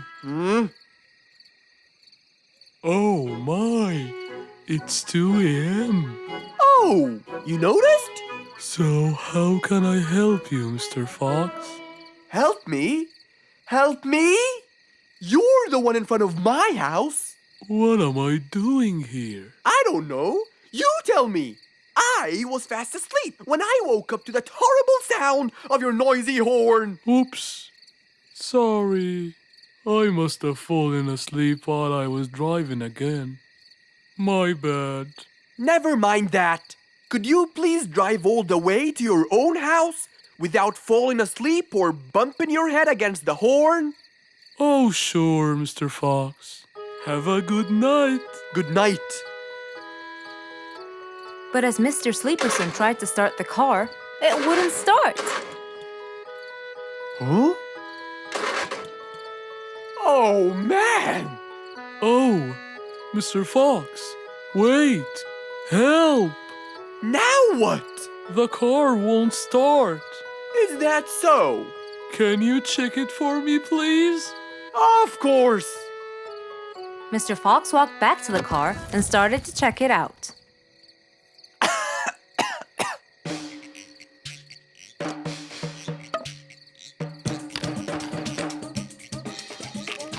Everything seemed fine. However, when he lowered the hood cover, he found Mr. Sleeperson sleeping in the back seat. He couldn't control his anger. He banged the hood cover. But Mr. Koala was still asleep. Mr. Fox decided to hop into the front seat and try to start the car himself. Huh? Mr. Sleeperson! Your car is out of fuel! Who? Where? Your car is out of fuel! No way! Oh, What will we do now? you have to fill the tank! Okay. Mr. Sleeperson! What? Wake up! I'll fill your tank for you. I have some fuel in my house. Oh, that would be great.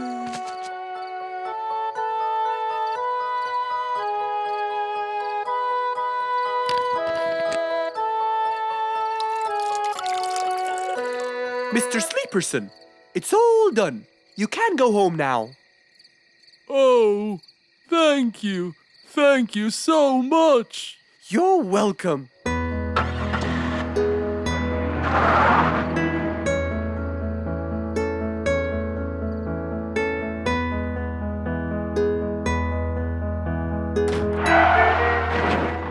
Oh, not again. Just imagine if you woke up one day and all your food was gone. Your house was a big mess and the oven was turned on. What happened exactly? You really can't tell. But that's what happened to our friend Giselle.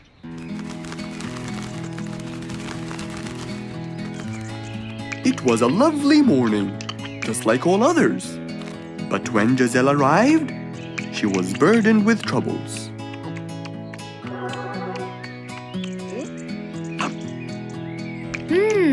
These are good. Yeah, my mom makes the best pancakes in the world. Look, it's Giselle. Hey, Giselle, come join us. Have some of these delicious pancakes. Thanks. I'm not hungry. What's wrong, Giselle? You guys, I think a thief broke into my house. What? Food has been going missing from my home, but I didn't think much of it. But the amount of food disappearing kept getting bigger and bigger. And yesterday, all of my food went missing. And there was a huge mess at my house. I even found the oven turned on. My house could have burned to the ground. Oh, I'm so sorry to hear that. Are you okay? This sounds really dangerous. What if this happens to my house next? Calm down. Whatever it is, I'm sure we can deal with it.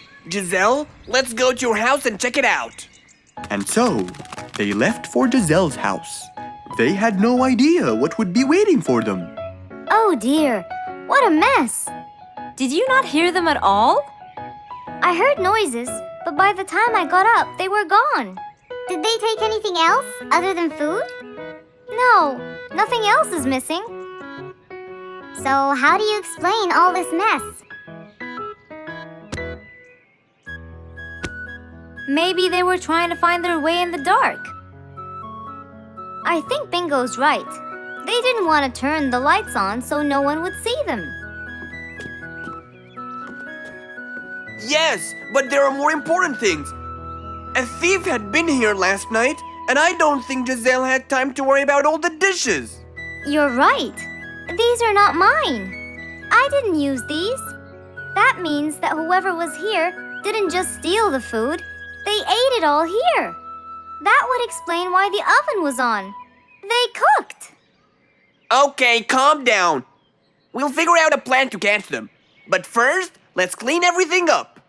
They started cleaning the house, trying to help their poor friend out, while being so worried about what's going to happen next. Any idea how we're going to catch them? I have an idea. We'll have a neighborhood watch. You know, we'll stay up around the house so we can catch them as soon as they come near. Sounds great. Giselle, why don't you go and get some sleep? We'll take care of it. Thanks, guys. They all sat in anticipation, ready to jump on the thief without any hesitation. But hours passed by with no one in sight. They started to become very, very tired. Does anybody else feel a little bit sleepy? Yeah, and cold, and a little hungry.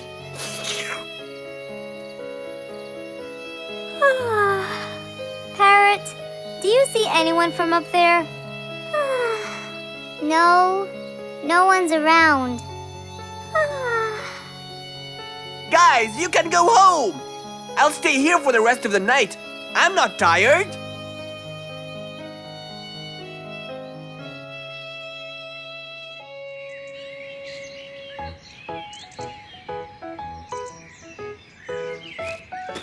Good morning. What happened after we left? Did you see them? I heard a noise from the bushes near the house, but no one was there. They must have seen me, got scared, and ran away. Wow, you must have looked so tough. How did you get them so scared? I'll teach you guys. First, you have to stand chin up, hands on your waist, and look so focused. Then, you walk back and forth in front of the house, so they wouldn't have a chance. Don't get distracted by anything, and most importantly, carry a weapon. A weapon? Yes, these are mine. A salt shaker and a ladle? It's a pepper shaker. You sprinkle it in their eyes and then hit them with a ladle. Ooh, scary. Okay, I think I got it. I'm going to be on neighborhood watch duty tonight. I'll go get ready. See you all later. And so, with a big responsibility to bear, Bingo guarded the house, steady and aware.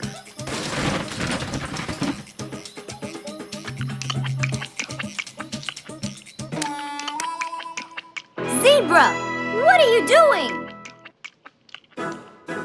What? Where am I? Giselle's house. What is that noise? Did you catch it? Yes, it's Zebra. He's been sleepwalking and eating all your food. Oh no! Giselle, I'm so sorry. I wasn't stealing your food. This happened before. I sleepwalk a lot. Don't be mad. I can't believe it's been you all along. That is so funny. You're not going to tell everyone about it, are you? If she doesn't, I will. I knew you couldn't scare a thief away with a ladle. You could! You know what? I'm just happy Giselle is safe. I'll just go home now. I need some sleep.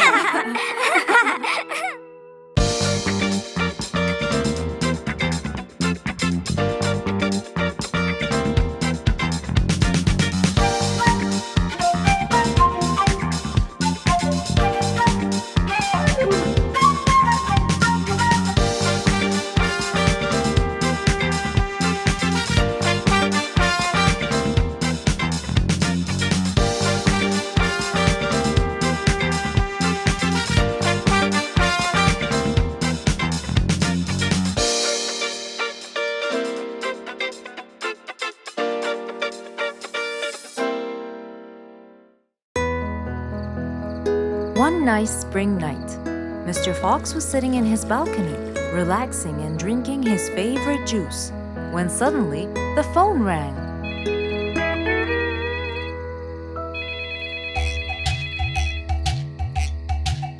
He wondered who would be calling him this time of night.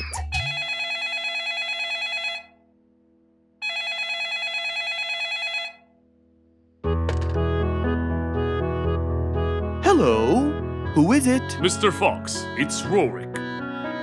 Your Majesty, how may I help you? Well, Mr. Fox, I'd like you to come to my house early in the morning to discuss something urgent. Of course, I'll be there. After he hung up the phone, Mr. Fox went to sleep. He was supposed to wake up early. He wouldn't want to miss his appointment with the king.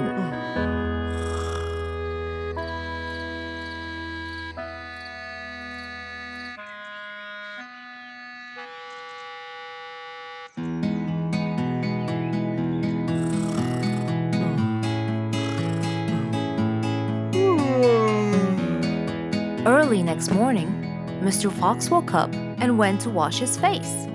After that, he got dressed and was all ready for his appointment with the king. He got into his car and drove off.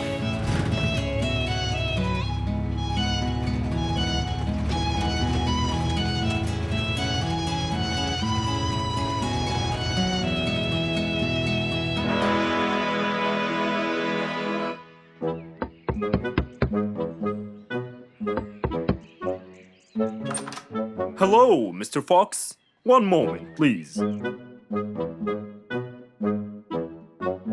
Your Majesty, Mr. Fox has just arrived. May he come in? Of course. Let him in. Come in, Mr. Fox. His Majesty is waiting for you. Good morning, Your Majesty. Hope I'm not late. No. You're always on time. How are you, Mr. Fox? I'm fine. And how's our little Frisky? He's fine. A little mischief every now and then. You can never get him to stay in one place. But thanks to your bracelet, we can always find him. Saved us a lot of trouble. It's my pleasure. So tell me about this urgent matter.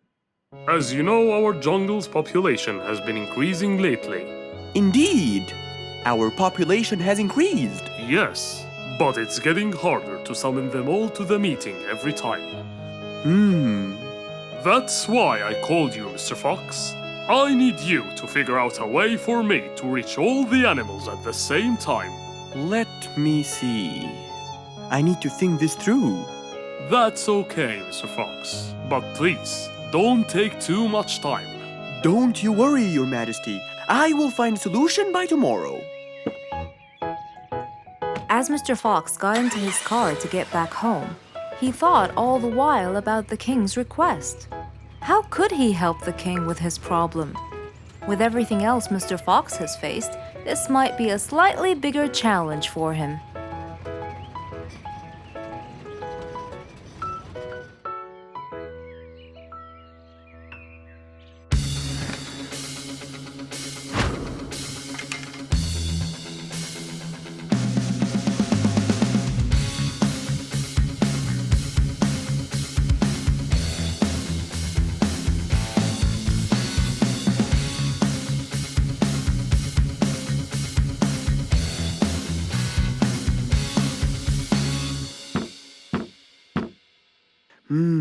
This is more challenging than I thought. Maybe a short break will help. Mr. Fox went back to his house and sat on his sofa. Since he can't think anymore about the king's request, he thought it would be great just to relax and watch his favorite TV show. Everything was peaceful and quiet. But then suddenly, I got it! Mr. Fox rushed back to his workshop. He quickly designed a new device. He carried the new device to his car, and off he went to King Rorik's place.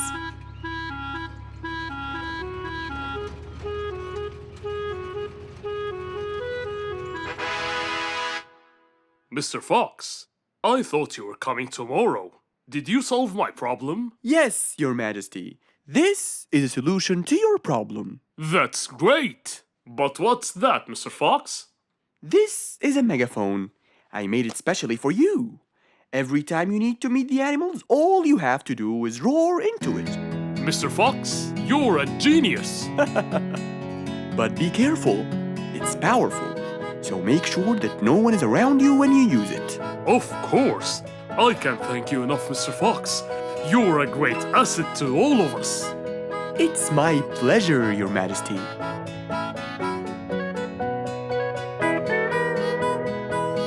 Goodbye, Mr. Fox. Mr. Fox got into his car and waved goodbye to the king.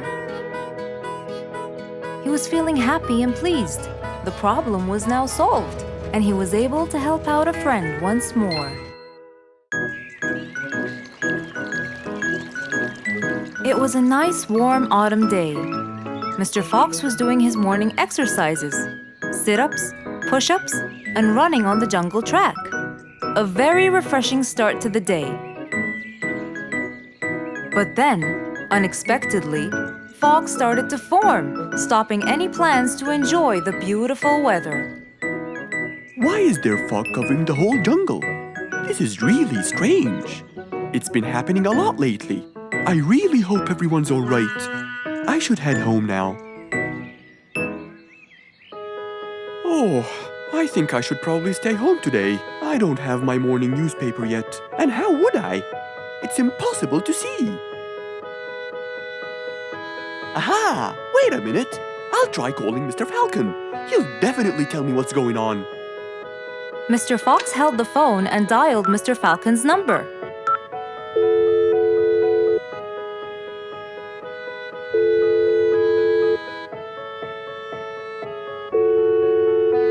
Oddly enough, there was no answer.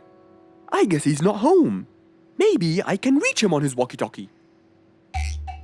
As Mr. Fox went to look for his walkie-talkie, he heard a loud knock on the door. Huh?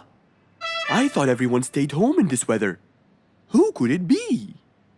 Puzzled, Mr. Fox went to open the door. He was taken by surprise. It was Jack the horse. He stood there holding a briefcase and looking smart. Jack was a very busy business horse. He was always rushing to keep a tight schedule. But today, something seemed off. He looked like something was bothering him. Oh, Jack, what a nice surprise! It's been a long time since we met. How have you been? Come in. Thank you, Mr. Fox. But I don't want to waste any more time. I'm on a very tight schedule. Of course. Can I bring you... I don't have time. I just needed to talk to you urgently, Mr. Fox. Have a seat, please. And as you know, time is money. Wait. Hold on. First, tell me how you managed to get here in this bad weather. There's no time. I'm so busy, and I need your help with something important. All right, tell me what's the matter. Well, it all started last week. After long and weary negotiations, I won a bid for a gold mine located in the eastern part. Long story short, a gold mine obviously contains gold. But no matter how hard I looked, I found nothing but dirt. I was really frustrated. I was disappointed, and I knew that buying the mine was a mistake. What do you think, Mr. Fox? That's really strange. That mine is widely famous for its gold. I have an idea. We go there now and see what we can do. But wait here for a second. I need to bring something that will help us. Are you sure you don't want to drink anything? Yes, thank you, Mr. Fox. But please, hurry up. You know that time is money, and I can't waste any more time. I get it. Just give me 2 minutes. Too much, Mr. Fox. So, Mr. Fox went to his room to change his clothes, trying to be quick. Then, he went to his workshop. He looked everywhere for his metal detector. When he found it, he took it and went back to his house, where Jack was standing there looking at his watch, with that usual impatient look on his face. Mr. Fox, why are you late? I have a really important meeting tonight at 8, you know. We're making a deal, and I don't want to waste any more time. You know that time is money. Time is money. I know that, Jack. But now we're wasting more time, aren't we? Right. Let's take my car, Mr. Fox. Okay. The fog had gradually started to clear away, and the vision became clearer and clearer. But as Mr. Fox was about to get in the car, something happened. What's that? What's going on? What happened? That's what we'll find out in the next episode.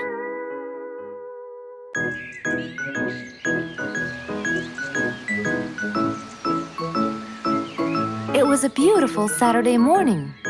Since the sun was shining and the weather was nice, Mr. Fox thought it was perfect for morning exercise.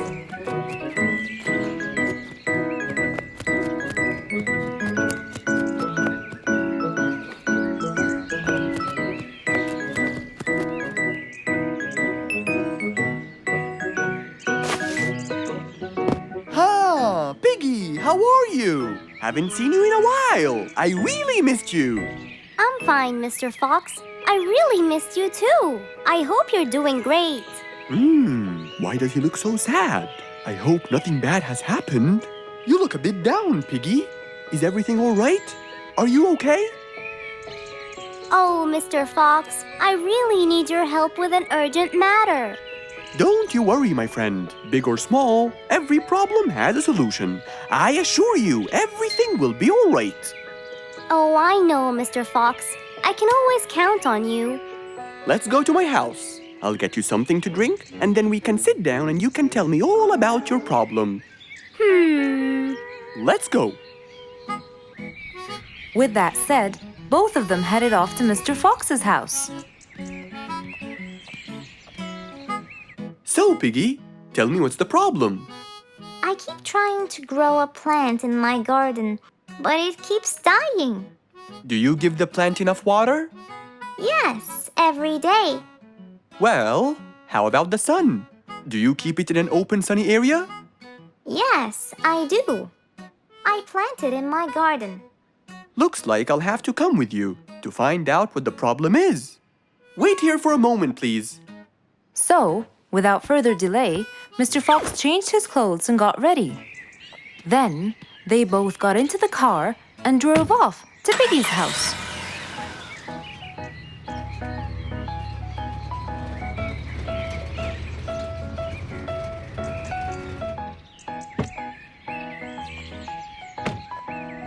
Look, Mr. Fox. These are the plants I told you about. Little Piggy, the plant you're trying to grow is ivy. And ivy likes to grow on something firm, like a gate or a wall. That's how they grow so tall. Ivy? I thought it was just an ordinary plant. Well, you can still grow it on the garden wall. Piggy, do you have a ladder? Yes, Mr. Fox. Over there. Okay, come with me. Hand me the drill, please.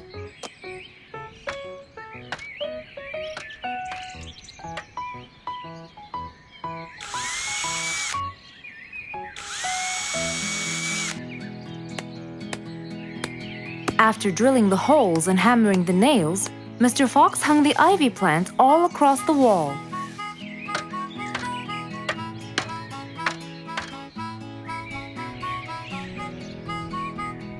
Now, when the ivy grows, it will find this wire to hold on to.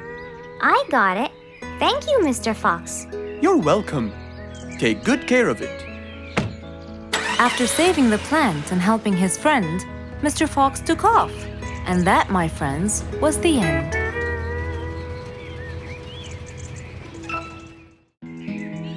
One day, the whole jungle decided to celebrate their new king, Rorik the Lion.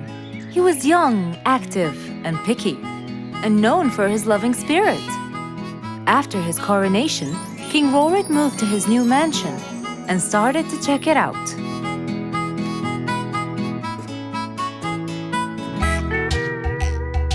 Great, and that's my throne, right? Exactly, Your Honor. Well, I'd better check it out. Yes, please do.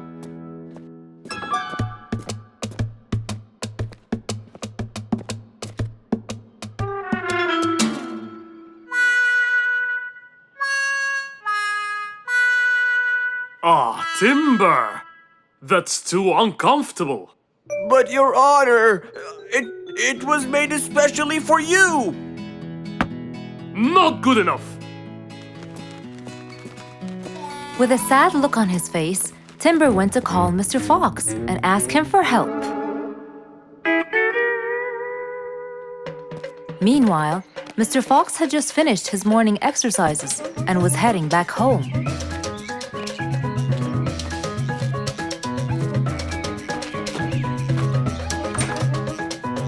After a cold shower, he changed his clothes and had some tea.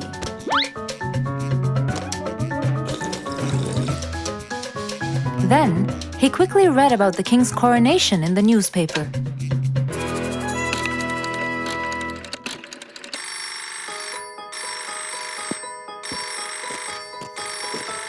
Hello?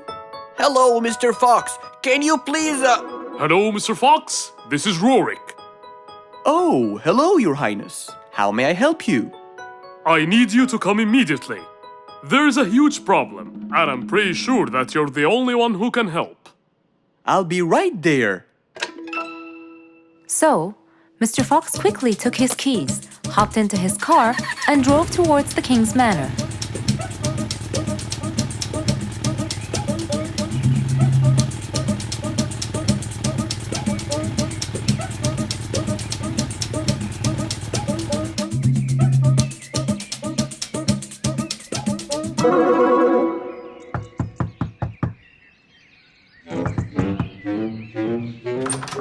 hello, Mr. Fox? One moment, please. Your Majesty, Mr. Fox has just arrived outside requesting an audience. Of course. Let him in. Come in, Mr. Fox. His Majesty is waiting for you. Good morning, Your Highness. What seems to be the problem? Oh, Mr. Fox. Good, you came quickly. Always at your service.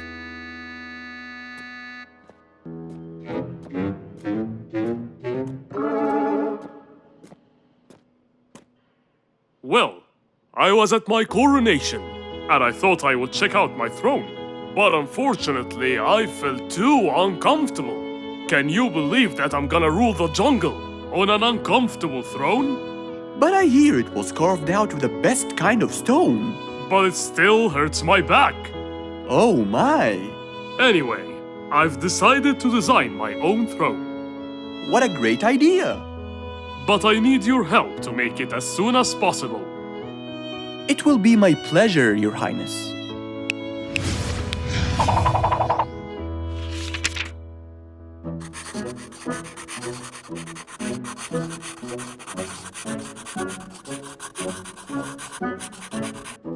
Mr. Fox designed a new throne for the king, but the king didn't seem to like it. I know just the thing for you. Mr. Fox took his tape measure and got to work. He took measurements and made estimations. This wasn't going to be easy, but Mr. Fox was gonna give it a try anyway. He hopped into his car and took off for the jungle store.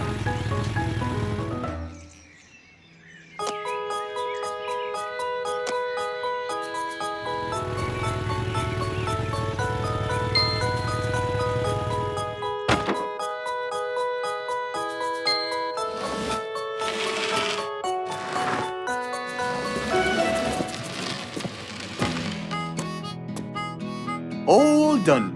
Can you please try it now? Wow! That's exactly what I wanted. Glad you liked it, Your Highness.